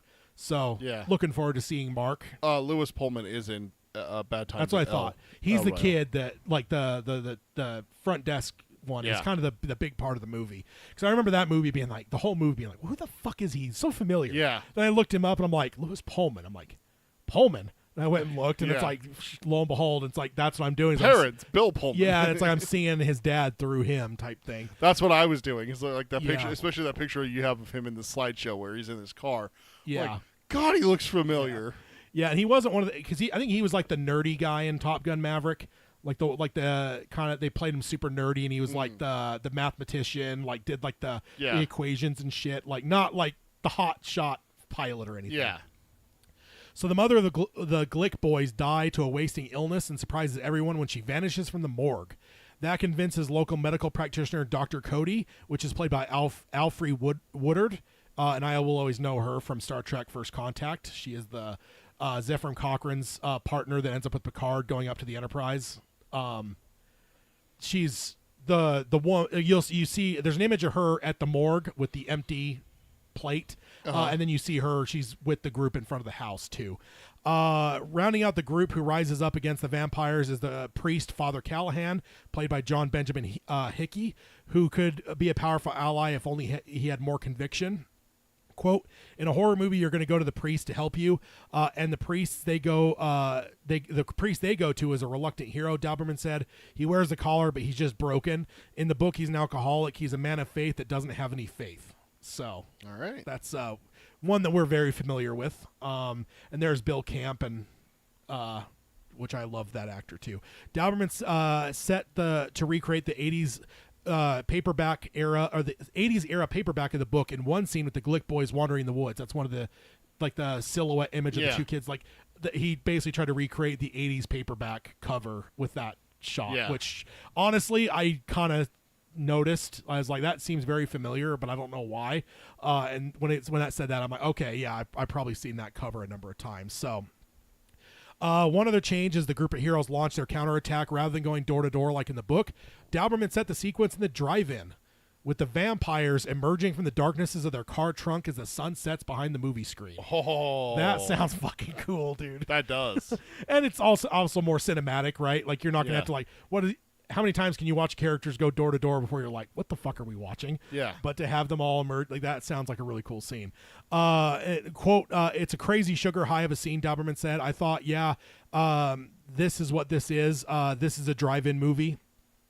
Dauberman pointed out that in the King novel, one character even says that she only knows how to kill a vampire because she went on a date to a drive-in to see a Hammer horror movie, the Hammer films, which I remember that, where she's like, you got to kill it with steak. I remember going on a bad date to a drive-in, and which I always loved the Hammer horror because that was Peter Cushing, which is Grand Moff Tarkin, and he was Van Helsing, and then Christopher Lee is Dracula. So love that. And then since it will be streaming, Dauberman closes by suggesting, as with most horror movies, I think audiences really elevate the experience, he says. So I think get as many people as you can crammed on the couch. It would be my preferred way to watch this. Yeah. And I can't help but think, for us, Hayden. Exactly. I mean, who else? Indeed. And then also there's a scene that was posted on YouTube allegedly a few weeks ago, is what YouTube says, but no one saw it until yesterday. So I think it was posted privately or unlisted, and it was only made public yesterday. It's a scene that I'll have a link in the show notes. I shared it in the Discord for the Patreon people, but I'll have in the show notes for people to watch. It's a scene of them going into the house. Yeah. So it's a pretty good scene too. Gave me the goosebumps the at one point. Yeah, I was like, ooh, it's just got that vibe where it's like, okay, like, I know it's just one scene, but it had me going. Yeah. This looks really good, actually. Yeah, sounds really good too. So pretty cool to get the images finally, and then to hear kind of Dauberman talking through it kind of gives me a little bit more hope, because I think after all that happened to it, there's part of me that's like, is it just bad? Yeah. And like King obviously a few months ago tweeted where he's like, I've seen it. It's not bad. I don't know why the fuck they won't just release it. And he was pretty went both barrels to Warner Brothers with it a little bit. So it's like, cool, King says it's not bad, and we know full well that King will say it's bad if it is. Like, yes, there's been times that he's been kinder to shittier things, but there's been other times he's completely shit on adaptations. Agamorphy says, how about an instant reaction episode, gents? Yeah, I mean, we've both watched it already. Or are you talking the movie? That's what he's. Oh, the movie. Okay, yeah. I was thinking the clip. I was like, we've already watched the clip though. Yeah, potentially. There's the picture that was the book cover. So, and then the Glick kid outside the window is probably the most iconic scene from the '79 thing. One of the most terrifying. I mean, that's one of those like, I became a musician because I saw the Beatles on Ed Sullivan. I can't tell you how many people are like filmmakers. They're like, one of the first things that scared the fuck out of me was '79 when Glick, floats outside the window, and and that just terrified the fuck out of me. So, maybe we'll have to. That'd be interesting. Figure out how to like record if we get the right equipment. We're already looking at some equipment about recording reaction stuff. Yeah, for unrelated things. But maybe Salem's Lot. I just wish we can get a fucking hard date. Just give me when. Yeah, I know. It's kind of hard for us to plan something when we don't know. Is it October 3rd? Is it October 31st? Is it October 17th? 19th? That'd be a good day. I just don't know. With it being on a streamer, too, it's not like it's going to be a Friday. It might be a weekday. Who knows? No, Alan, we're not going to roast it. We're going to watch it and enjoy it. He says in the chat, like, Mystery Science Theater 3000 meets the old guys on the Muppets. I'd love to see Peter and Tad puppets. No! I love those guys. Dude. I think they're my favorite Crow Muppets. and, I forgot, Gizmo is the other guy's name on Mystery Science Theater 3000. You ever watch that? No, I Dude, mean, a bit way back in the day, but not. God damn. Mystery Science Theater 3000, the movie, was the fucking movie that I would rent from the local not Hollywood Video where we would go, Yeah. but the grocery store by my parents' house we'd go, and they had just like a little one. It's where I got my fear of apes from. Is there was a movie called Kilimanjaro. Oh yeah. It's set based off of real events, which is why it terrified me. Is that there's a drought, so a troop of baboons comes down off of Kilimanjaro and starts eating people because they're starving to death Yeah. Well, because there's no food. I don't think that's an irrational fear, sir. Yeah. I've seen Planet of the Apes for one, and Yeah, I've also yeah. seen that So- lady that's ape ripped her face Well, off. also at the same time is when I was introduced to Congo, Yeah, so there's that too. I had killer apes in that as well. So it's just not good. But yeah, Mystery Science Theater 3000, the movie. Yeah, This Island Earth was the movie that they spoofed with that. I can quote almost that entire movie, This Island Earth, and the Mystery Science Theater 3000, where they're making fun of it. I can quote almost the entire thing because it was between that movie and Ace Ventura 2, When Nature Calls. We would get those two movies were the only two that my mom would allow us to get because they had a very small selection. They Yeah. didn't have a huge selection, so Yeah. we got those two movies, and goddamn, do I love Mystery Science Theater 3000. It's so dumb, but it's so funny. Speaking of Peter's fears, Oh, no. The Monkey released a little teaser. Haven't watched it. So and this is an article, The Monkey teaser. Oh, that's actually our next thing to talk about? Yeah. Oh, god damn it. Nice. Tad, nice. You know what? Nice segue. Fucking nice segue, Tad. Nice segue. That was good. I'm impressed, sir. Well done. I will say, typing out the word segue angers me beyond all fucking comprehension. Like, I want to get a time machine and go back through history of every person that was part of the development of that word and punch every one of them in the throat. This is The Monkey teaser. Theo James is covered in blood in the Longlegs director's new Stephen King adaptation by Diego Damos Bacara from Variety on August 12th, 2024. I will have the link for the teaser in the show notes as well. The teaser for The Monkey hit YouTube on August 12th, and it's 44 seconds long with images of the monkey sinisterly drumming with a bloody drumstick, which I'm not sure if this means they're changing the monkey to drumming monkey instead of the cymbal monkey, or if it's just for the trailer. I certainly hope, because you can't. Yeah, Cymbal Monkey has cymbals and Yeah, but this one's like, do. and it's like covered in blood. I haven't seen that. Yeah. All while the text goes over it saying James Wan producing, written and directed by Osgood Perkins, and then it obviously mentions Longlegs because that's his current film, and it is, I think, recently just hit one of the more lucrative independent films in a long time. So did well box office wise. Then we get I a shot. still need to see that. Then we get a shot of Theo James covered in blood, which I have on the screen, in front of some drapes that's also covered in blood, and he takes off his blood-covered glasses, and his eyes are raccooned because the blood didn't get obviously where his glasses are. Then we get the monkey's mouth grinning. It's Evil Grin, and the title of the film comes out of the mouth, and it says 2/21/2025. So not a lot to it, but it definitely has a vibe to it for sure. I'm just going to get in a medical-induced coma for the first couple months of 2025 so I don't have to deal with this shit. Because I'm not about this the whole cymbal monkey thing. And then now in January I got fucking Wolfman to contest with that it came out of fucking nowhere and blindsided me earlier today. Looking forward to that. What the fuck, Tad? I love it. Yeah, Alan, that's the way segue should be spelled, but it's not. Yeah. But yes, some good blood in the trailer. But my first thought is that Longlegs was largely successful because of its brilliant marketing campaign.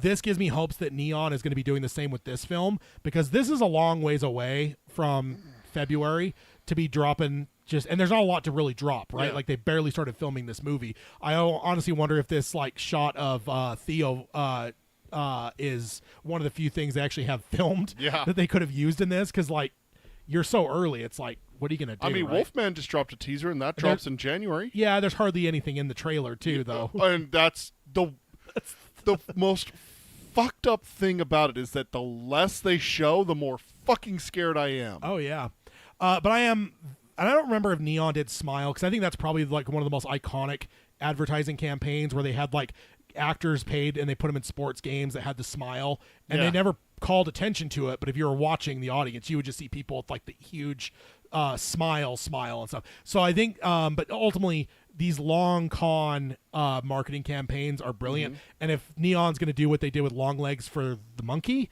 it gives me some hope that this will actually get a good box office return. And then the article recaps a story about the twins who find their father's old monkey toy in the childhood home attic. Once a series of gruesome deaths begins to happen, they decide to throw the monkey away and get on with their lives. But when death starts happening again, they must reunite to destroy the monkey for good. Also, I believe there was somewhere that may have tipped that potentially in this movie, when the monkey does its symbols, people literally explode. That's what we could be looking at here. Exactly. And it's like, so like, because I want to say it was even Osgood Perkins who was interviewed, where he's like, this one's a lot more funny. Like Long Legs, like not funny. Like it's not a comedy, but there's like that humoristic horror that goes along. And he's like, and I believe in that he said something along the lines that gave us the impression that people might literally just be like popping like fucking. Let me explain to those of you who may be new or have forgotten that this man's a monster. You know what that means? What he just said about the monkey is that Tad is probably going to have an aneurysm and or need stomach work afterwards because he's going to be laughing so goddamn much at the monkey. There are times where we've watched horror movies and someone's gotten offed in a violent, gruesome way. Everyone else is doing the normal thing a human being would do. Oh! Or Hayden, you know? And Tad's over here fucking laughing. Oh, yeah. When Nice Pool got murdered, I was laughing so hard I missed like 3 jokes. He did. And I'm telling you, it's happened at least once that I know of, where someone did not like Tad sitting next to them and they got up and walked away. No, that wasn't me laughing, though. That wasn't laughing? No, that was me. That was a prank. That was the Texas Chainsaw. A good idea. No, Saw 2. Oh, that was a good idea. That's a good idea. Yeah, I went. Pretend to write it down with a notepad. Yeah, I went and saw 2 with 2 different groups of people. So I saw it, and then I was seeing it the next day. And this is back in the day. There was no reserve seating and stuff, and I ended up on the end of our group, and I was sitting next to this, 18-something-year-old couple, on a date probably. And you were in high school. Yeah, and I had already seen. Oh, I don't remember if we were in high school. No, it was after high school. But either way, I knew what was coming because I had seen it the night before, and I had just got one of those little flip coil notebooks with the coils on top. The detective notebook. And then when a horrible thing happened in the first 20 minutes, I'm pulled the notebook out, flipped it, pulled a pen out. I can't even remember what I wrote, but I wrote something down. That's a good idea, and so kind of said that under my breath. The 2, I saw them put their heads together and whisper to each other. They got up and walked away. Yeah. So that is Baraki, the people who take dates to Saw movies are people who intend to get some lead. That's who. that's who takes girls to horror movies. The thing is it was a pretty full theater. I don't know if there was other room for them or if they left and went to another movie. They probably just left. knowing you, Tad, you probably drove them from. You know what? They probably left the fucking state. The only thing that I hope is that one of the 2, if not both of them, still remember that and think about it at times. Yeah. Not constant, but it's just one of those things that enters the mind one time where they're like, oh my God, remember that? When Saw comes up even. Yeah. And they're just like, oh, I remember that one fucking serial killer we sat next to in the movie theater that wrote something down. Yeah, I would love the idea that this couple's out there, they got married and everything like that, and then they still... You remember that guy at Saw? Do you think he ever actually killed anyone? Baraki has a good point. No, that's jump scare movie. Saw is just gross. That's true. You might actually turn a date off with the gore element. Unless she's a female version of this motherfucker. Which then you've got to keep her. All right. So next up, we've got an interesting little bit here about The Running Man from Glenn Powell. Says that new Stephen King adaptation will have fun Edgar Wright flavor. And this is by Cody Hamann from Joe Blow on August 19th, 2024. Glenn Powell said in an interview, I've been doing a lot of sprinting. That's all I can say. I've been working on my sprint, and he laughs. No, I'll say that Edgar Wright has been one of my favorite filmmakers for as long as I can remember. I think since Shaun of the Dead, I was like, I can't wait to work with this guy, which I love this guy's confidence. Cause I don't think he was even broken in the industry back in those days. Yeah. He was just I don't know if he had moved to LA yet. I think he was just I want to be an actor one day. I want to work with him. I love, he's not even just I want to, I can't wait to work with this guy. Yeah. That's some confidence there, Glenn. That's some confidence, yeah. Positive reinforcement. And then he goes on and says, and he just keeps churning out brilliant things that only his brain could concoct. The Running Man is something he's so passionate about, and we're really taking the Stephen King book and just adding a lot of fun Edgar Wright flavor to it. And it has been awesome. This is going to be a really fun one. I'm super excited about it. that excites me. I mean, already when they announced like Edgar Wright, I was like, oh my fucking god, because he's such a stylistic director, and brilliant. And then like for him to do Stephen King anything, I'm like, please, yes. But then like to hear that like he's not gonna like put aside the Edgar Wrightiness and embrace like King entirely. He's gonna let the fusion happen of Edgar Wright and King. That's gonna make for a really interesting Running Man. Yes. I can't wait. I wonder if it is gonna be set in the future. I'm not sure. I mean, next year is the year it's set in the book. It's set in the book. Exactly. That's why I'm wondering if he's gonna push it out and give us some like Edgar Wright futuristic stuff, you know? Previously, Edgar Wright said of the story, quote, I like the film, but I like the book more, and they didn't really adapt the book. Even as a teenager, when I saw the Schwarzenegger film, I was like, oh, this isn't the book at all. And I think nobody's done that book. So when it came up, I was thinking, and Simon Kinberg said, do you have any interest in The Running Man? And I said, you know what? I thought about that book. I thought that book is something that's cried out to be adapted. Now that doesn't mean that it's easy, and he laughs, but it's something that we're working on. That was from a while back, but I thought it was kind of interesting to get his perspective on it too. So the film is also set to begin filming later this year, probably 2 months from now. The rumors that are out there now is it'll start filming in November. So nice. That probably means that it's a very outside chance that it'll come out in 2025. That was my big hope, is that it could come out for the year of the actual book. That'd be really cool. But filming in November, and you got to have months for post production and all that stuff. It might be around October. At the outside, if it came out like November-ish, maybe. But even October, that's a short period of time. You got to avoid the end of November, beginning of December, unless you're just filling a date, because that's Oscar season.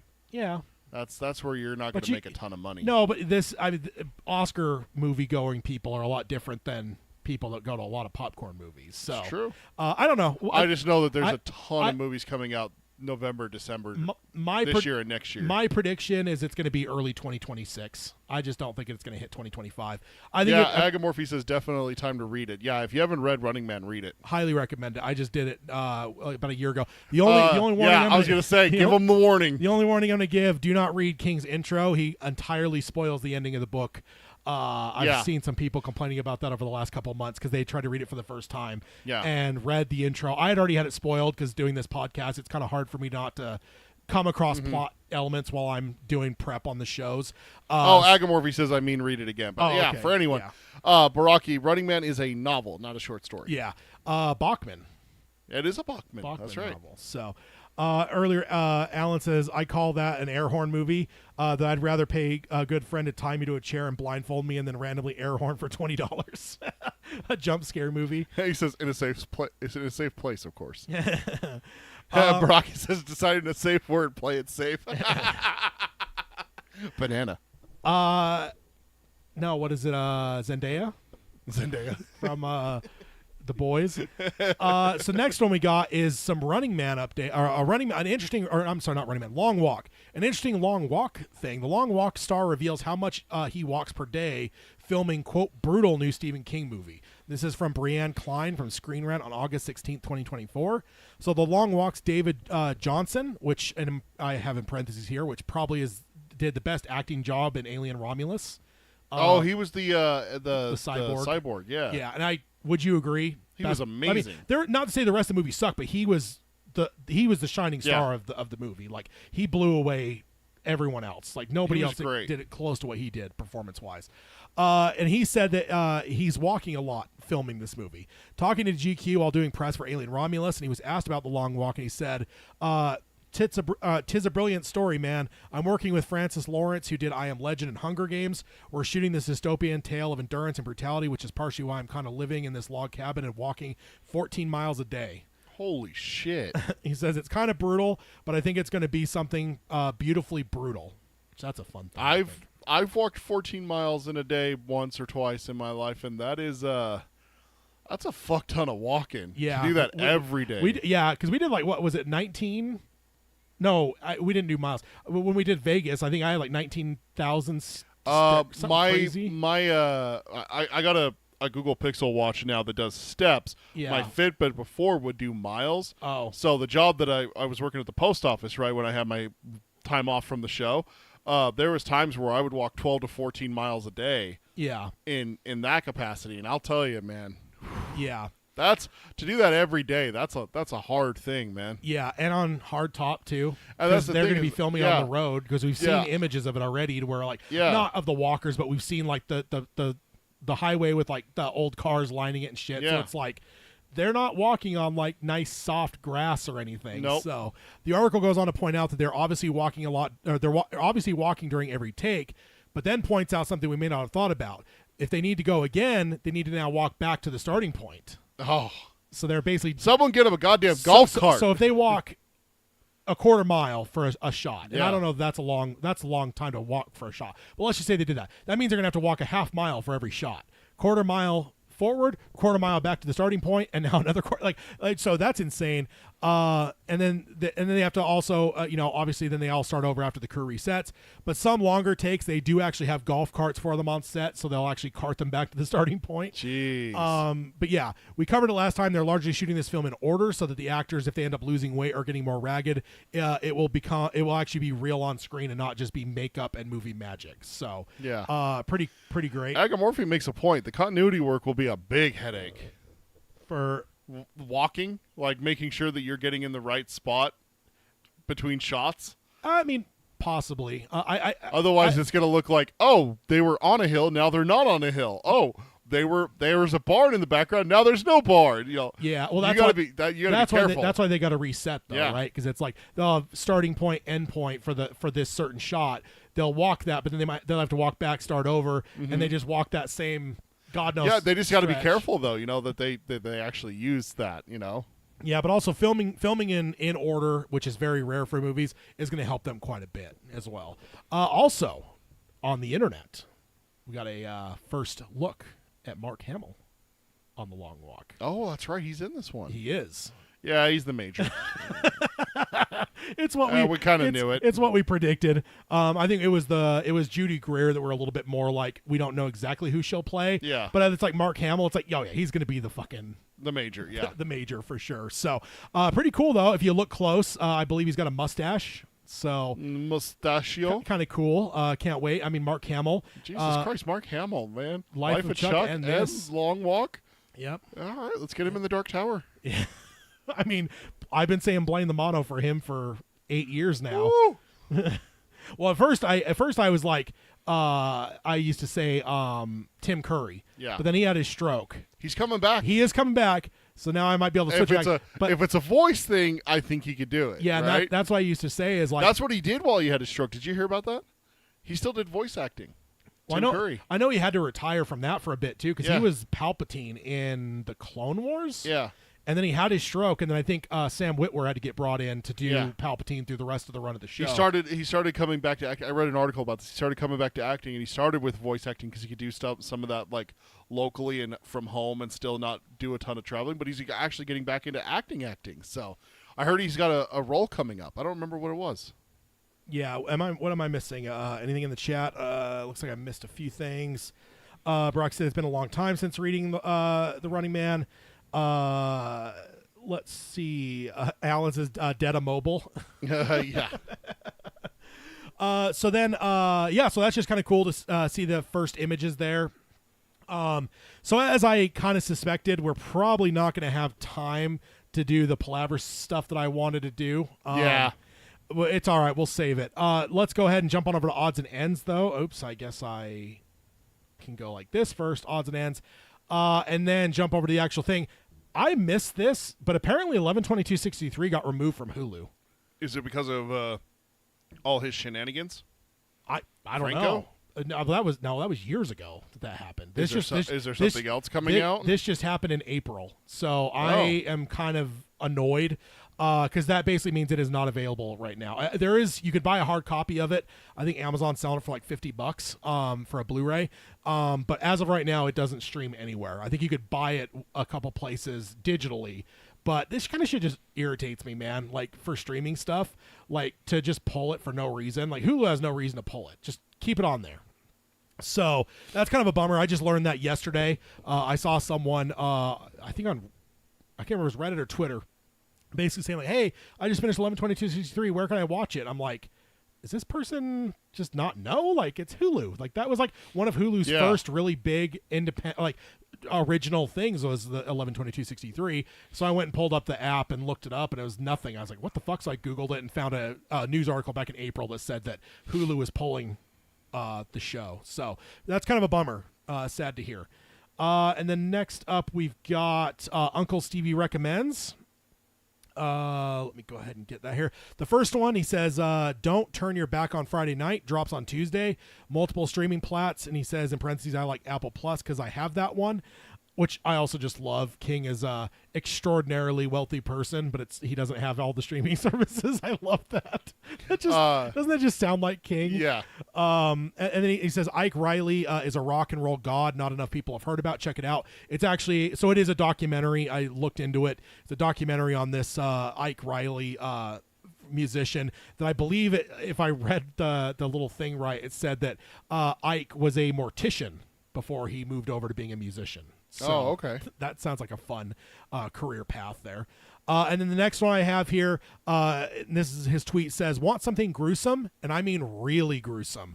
Try a podcast called Noble, just not before you eat. Oh, boy. I'm like, what kind of podcast is that gruesome? That's what I want to know. Did you look it up? No, I haven't yet.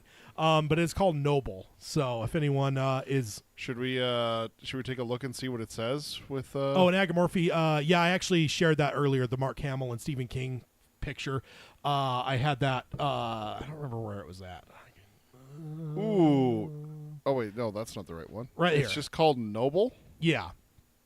That's what King said. So no worries, Agamorphy. Is it but yeah, Noble or Noble Blood? It's just, he says it's called Noble, but maybe he got it wrong. But he says a podcast called Noble. So I don't know. It's not finding anything. Something gruesome. Let me. I got Noble Blood. When I put Noble Podcast in, it comes up with Noble Blood, which is about most fascinating royals, the tyrants, the tragedy, the murders, and the murdered. But I don't find Noble Podcast. Interesting. Baraki says it's on Spotify. Huh. Maybe it's exclusive for Spotify. Oh, maybe it is. But still. So we do have some time because we did start early. We just don't have time. So I'll tease next month. Yeah. So long as we don't have a fucking tidal wave of news, including a lot of Dark Tower stuff. Again. But so the singular script for the pilot for Glenn Mazzara's show, he released that officially publicly.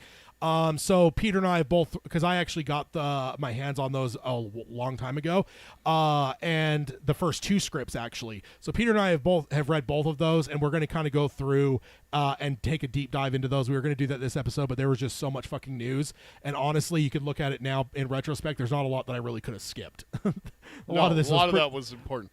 Found it. It is on Spotify. In the winter of 2002, police discovered more than 300 bodies on one property in the tiny town of Noble, Georgia. What followed was one of the biggest and most expensive investigations in the history of the American South. To get to the bottom of this forgotten case, journalist Sean Raviv visits a rural community with plenty of secrets. You know, that actually 8-episode series. Sounds vaguely familiar, but okay. Whew. Yeah, maybe I have to check that out. Uncovering the fates of the bodies sent to the crematory called Tri-State and searches for the mysterious man at the center of it all. Good Lord. Well, let's just follow and... So, alrighty I do have some questions I was going to bring up a few episodes back, though, that I think Okay. we have some time for. Just some little hypothetical... I guess I can pull up the Palaver screen, too, which I do still love that the way it's lined up here. You're behind Roland, and I'm right there by Flag on the screen. Yeah. But I got a couple just smaller hypotheticals. We got a few minutes. First question: you get to see the next loop of the Dark Tower, Okay. and you can make one single change to the story, and then see how it plays out. What change are you making? Okay. One single change. And to see how it cascades out, like it could just be like, oh, Roland can shoot the Crimson, but it's like, do you want to pick something at the end, or do you want to pick something earlier, and then kind of see like how does that cascade out through the rest of the stuff? Give me Roland's fingers back. That did anger you for a long time. No, I mean, I remember when you were reading it, you're like, does he get his fingers back? Yeah, What the fuck, we dude? talked about it, is that there's two main things that happen in the drawing of the three, is that there's two things that, I don't want to say slow Roland down, but hamper Roland because he's fucking unkillable in the first book. Yeah. Basically, is that he loses his fingers and then he's given a companion in a wheelchair in a world that has no roads. Yeah. They have cobblestone-lined dirt paths, kind of thing. Yeah. They don't have roads. They don't have and it's asphalt. a lot of it's wilderness. Yeah, a lot of it's wilderness. A lot of So. traveling that they do is through the wilderness and everything. Yeah. So one of those two, I think it would be very interesting what would happen if Susanna was not crippled. Is that the right word? Minus Disabled, fully intact. I don't know what politically correct. Please don't cancel me. that was the one that got me the first time reading it through. Yes. And I remember even seeing the title Wizard and Glass. I'm like, oh, Wizard, that could restore her legs. Yeah. But like honestly, like now that I've read through it all, it never really hampers her. No. Or the Quartet, because she's No. such a badass. So it's Yeah. like my first, I thought of that first just because I remember the first time reading it, that being such a fucking sore point for me, where it's like, God damn it, how is it? Not that I was like, Yeah. not that I like held it against her, but it was more of a thing of like, I was almost like foreseeing what King was going to do to us, where it's Yeah. like there's going to be a fucking time they're going to have a rock climb or something, and like Yeah. how are they going to work? I don't know. Again, now knowing the whole story, it's like even that she'd probably do better than them anyway. So She does it better than Eddie climbing the ladder, getting out of Blaine, pulling herself up with no legs. So Yeah. but yeah, I think that if you give Roland both fingies back, yeah, where he can dual wield, I think the question then becomes: does he turn over one of his guns to Eddie and Susanna? Do they have to find more guns? Do they? because Because that's the big thing is like he doesn't need a second gun, yeah, so he gives them a gun and they kind of share that gun, and then yeah, Jake has brings his. the Ruger. yeah. So we have 3 guns for 4 people. Yeah, I remember that being a So- slightly sore point for me too, where I was just like the whole time I kept expecting them somehow to find another gun, whether they're on America's side Mm-hmm. and find one and bring it to where they'd all have a gun. And it just so every time there was like a time, because even like in the third door there was a point when they had He goes to the gun store. Yeah, well, and he gets ammo, but he doesn't get a gun. He Yeah. leaves the police guns and everything like Yeah. that. So I wonder if that changes. Like if Roland goes through that door with that in mind, like I need to get weapons for my quartet members. I need weapons for my future gunslinger Eddie and Susanna, and everything. So I wonder if that might have changed things. Is like, what if Roland had to arm them? Because Susanna kind of picks up the plates, and so does Jake later. yeah, and that's what I was about to say. But if that you- doesn't happen until book 5. Yeah, but and that's what I was almost thinking though, because if we had added more guns, does that mean that we don't get the plates? Because the plates are pretty fun and cool. I mean, the ladies of the town would have used them, but it's like Yeah. I just wondered, like, does Jake now not have the plates and he has a gun instead? Well, I think that what you could still do is you could still have Susanna become proficient with the plates, surprisingly better with the plates than she is with a gun. Yeah, Because she may just not like the feel of a gun, and may not yeah, They talk about it in Wizard and Glass. Is it Jamie or Cuthbert that's better with the bow yeah, than the bow? And then Cuthbert's got the slingshot. It's like Yeah. it's like kind of like a video game. Like you have your rifle and your pistol. yeah, You have a primary weapon and a secondary weapon. Cuthbert's still going to use 6-shooters. He's going to use his guns, but he's got that stealth option where he can use that slingshot, and he can take flies off of the wings off of a fly from 50 yards, kind of Yeah. thing. So I think that Susanna all of a sudden realizes, oh, I can use the plates, and I'm better with the plates than I am with the gun, kind Yeah. of thing. So I think she still has the plates, which means that Jake has the plates, because that's where he picks up, is he uses her plates yeah, when he goes and everything. So yeah. because he gives his gun to Father Callahan, and then he's trained with the plates. But it's an interesting question. What would happen with that? Now, if you want to talk bigger picture, what if Roland doesn't sacrifice Jake? Like, I mean, he doesn't get to the Man in Blacks, and then what? He's still chasing him with Jake. that's where I'm like, because I get this is getting to the realm of like the bigger questions, but it's like that would be kind of interesting to see. And the other big one would be, what if Roland's body doesn't forsake him and he sacrifices himself to save King, and now it's Jake and Susanna they die. you think, or do you think they even pursue all the way, or does Susanna talk Jake out of it to go through the door as well? I think Jake goes. Yeah, and then she goes then. Yeah, I do think she would go. Well, with him. it would also be Jake and Oi as well. Yeah, and I think she not goes. not just Jake. I think she goes if she can't convince him. Yeah. Like she knows Roland doesn't need her, but Jake would, and she would have that motherly element of like, we're going then. Yeah, let's go. So, Yeah, I don't know. It was just a thought I had because it's just kind of one of those fun little like I love hypotheticals. We've done it a shitload over the almost 9 years now. We're approaching 9 years. What if Eddie doesn't die? Yeah. I mean, of course that changes the entire dynamic for sure. If Eddie doesn't die, Susanna's with them in Maine. Eddie's there too, probably, right? Like, the beams are safe. The they don't need them there in Blue Haven. Yeah. Alguciento, so off they go. All 4 of them to save King. Yeah. You don't think that Eddie's not going to get there before Jake or Roland? Oh yeah, no. Maybe even earlier so that he doesn't get hit by the van. Yeah. Maybe clipped and he gets a broken leg or a twisted ankle or something. Yeah. Eddie's in far better shape than Roland is, especially with the arthritis. He's and in his prime. Yeah, and all the because he put on muscle and shit through the course of the story. Like pushing the wheelchair and everything. Oh, he's fit. Yeah. Also, not on the heroin, so that helps a little bit, just a little bit. That helps. Brock says, I mean, after they drag Odetta over 100 miles of beach, the dirt paths probably seem easy. Yeah, that's true. That's probably true, too. And that's probably what it was, is like, I think you actually saw more issues with the wheelchair in book 2 than anywhere else in the series. I mean, there are certainly times that they had to, like, think about it, right? Like, they left it on the station they left it on, and it's like, there's... But then they find the more modern one in Kansas, so... Yeah. Good on Eddie there. Using check the crypt spaces. Using his brain, because like he knows he's from far enough in the future that he knows what wheelchairs become. Now, if only any of them knew what wheelchairs are nowadays. Oh gosh, with the freaking titanium and like all you could pick them up with one finger, dude. Seriously, man. So let's see what else I missed in the chat. They had an opportunity to find weapons, I think, but at the time the need was overcast because of danger.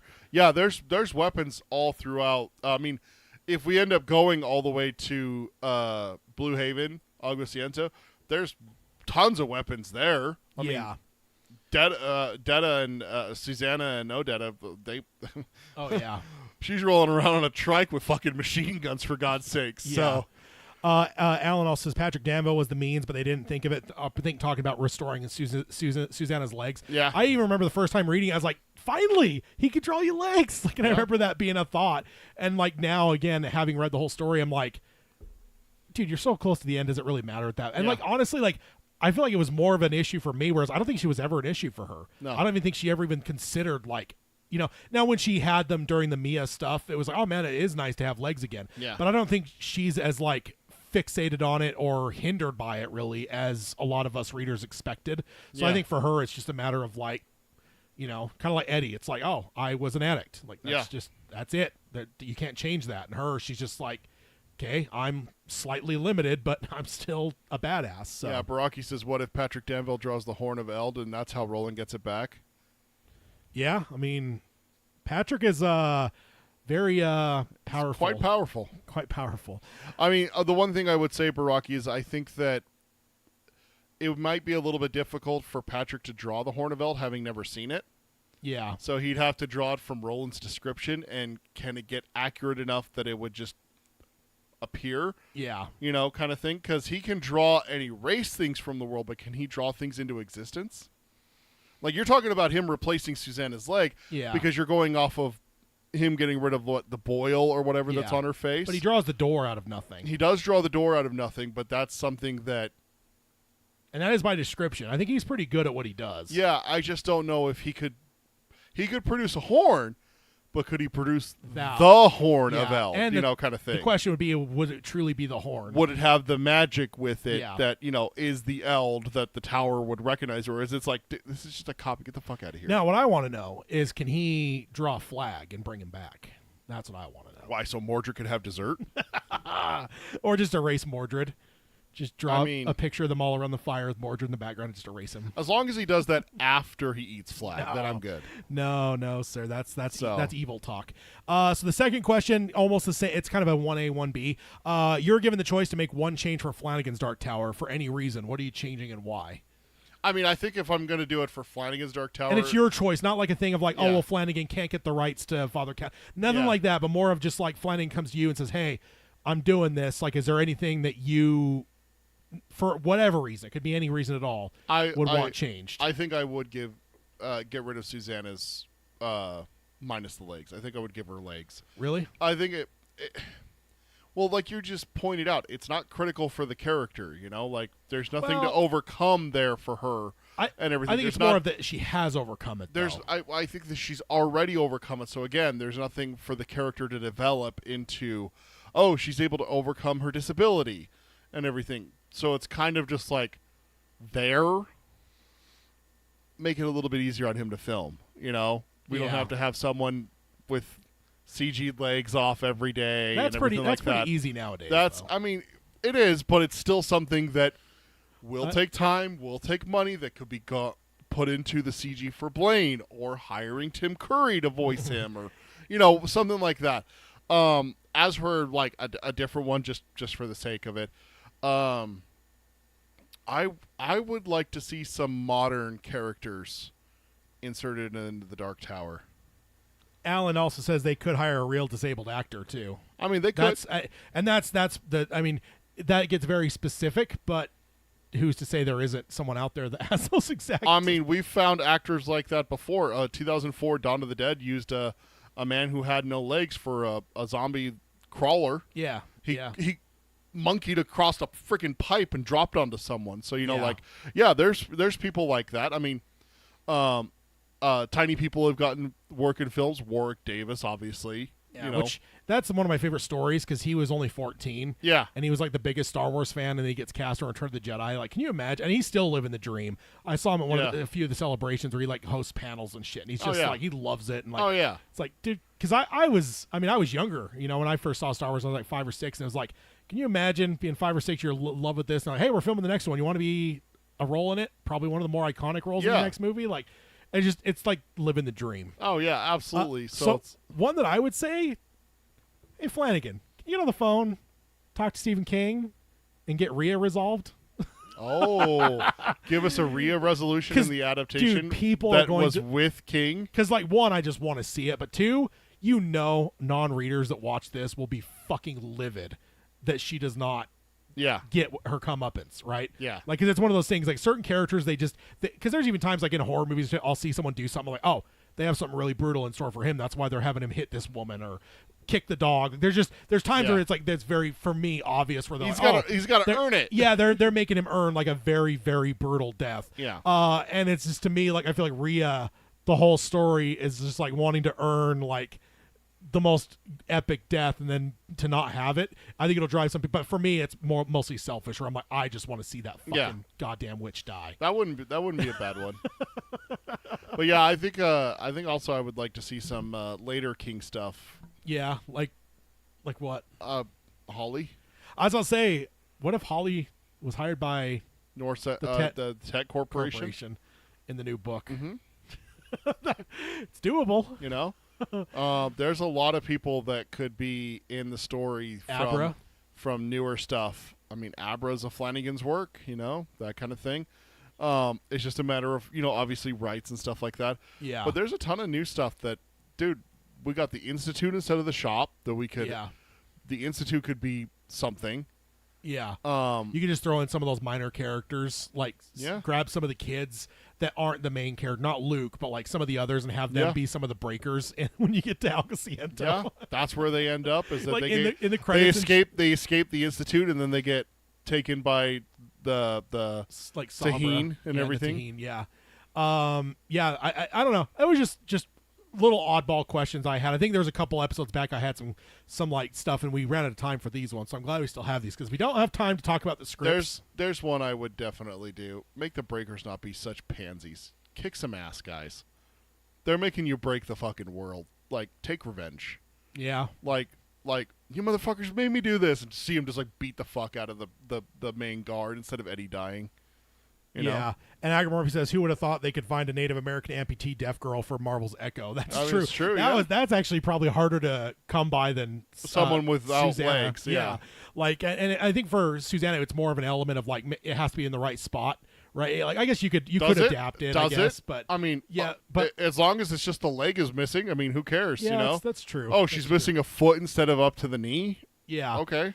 And I guess for me, it's just more of a matter of like how I've always pictured, because it's like King's very specific because it's just below the knee. Because I think most of us would expect like, oh, the stumps, it's like it's the knees, right? Like when you sit on your knees when you're playing with your kids, it's like, oh, I don't have any legs. Like that's almost what you picture, but it's like, no, she's got a couple inches of leg under that, which is like kind of interesting. Yeah. It's unique. King came up with a unique thing there. Yeah. So, it's fun conversations to have. And there's one I would force on Flanagan. Jake doesn't die, period. At all. Ever. That kid has gone through enough. He doesn't need to die 3 more times, all right? What's the old viral thing? Leave Jake alone. leave Brittany alone. Yeah, leave Jake alone.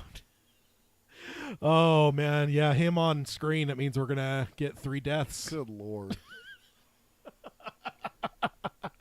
Oh, man. But that'll bring us to the end here. But I will have links for all the stuff we talked about, all the articles, as well as a number of the links I talked about, like the scene from Salem's Lot, the trailer for The Monkey, which I'll send to you as well.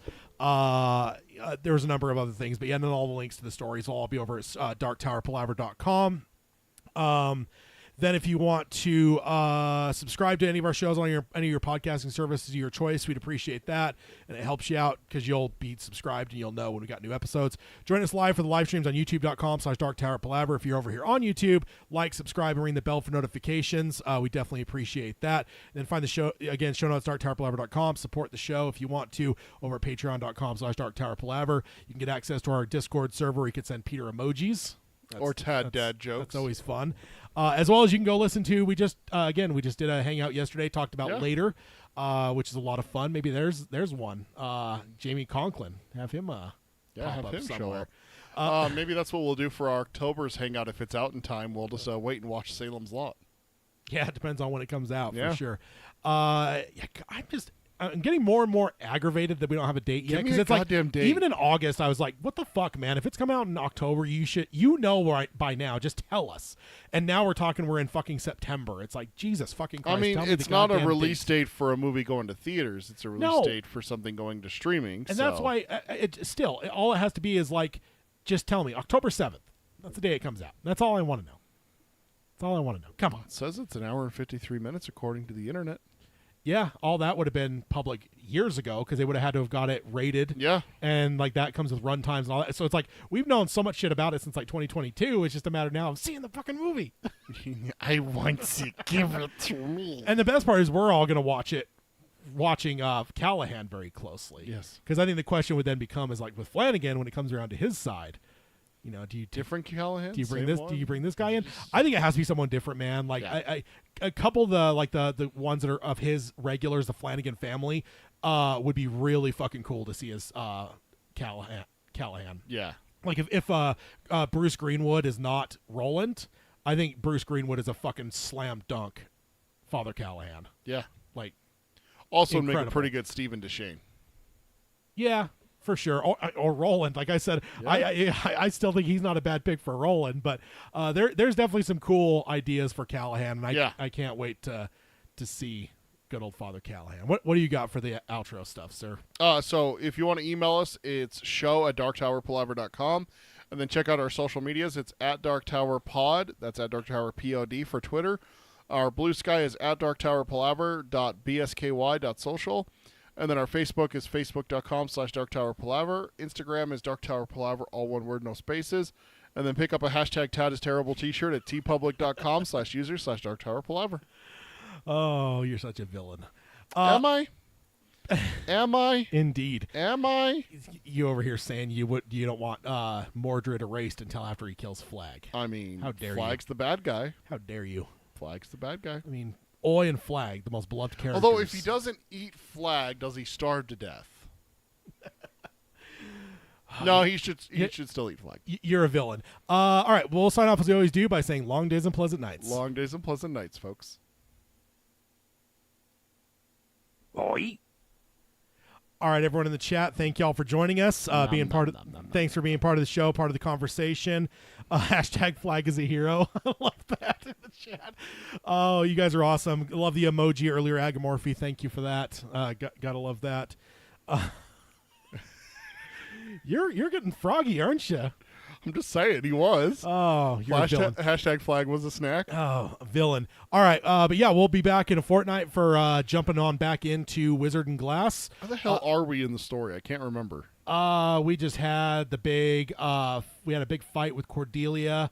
One of the bigger fights we've seen. Oh yeah, after the mayor. And then the mayor. attack. Oh, we're about to have that scene next. Okay. I mean, it's not. We're not in spoilers. We could talk spoilers now too. Her and but- Roland are about to get busy. Yeah, indeed, that's coming up. So we got that in a fortnight, as well as, of course, if you want to listen to Geekery Abides, we'll be back for that in about 15 minutes or so. We're going to talk the Crow. Talking the Crow, yeah, but a bunch of fun news and stuff as well. Maybe we might not get to the Crow depending on what news you cover. Oh, We'll see. It'll be fine. I'm worried. It'll be fine. But yeah, if not, we'll see you in a fortnight, and hopefully we'll see Rhea in a couple weeks. See you guys. Bye everyone.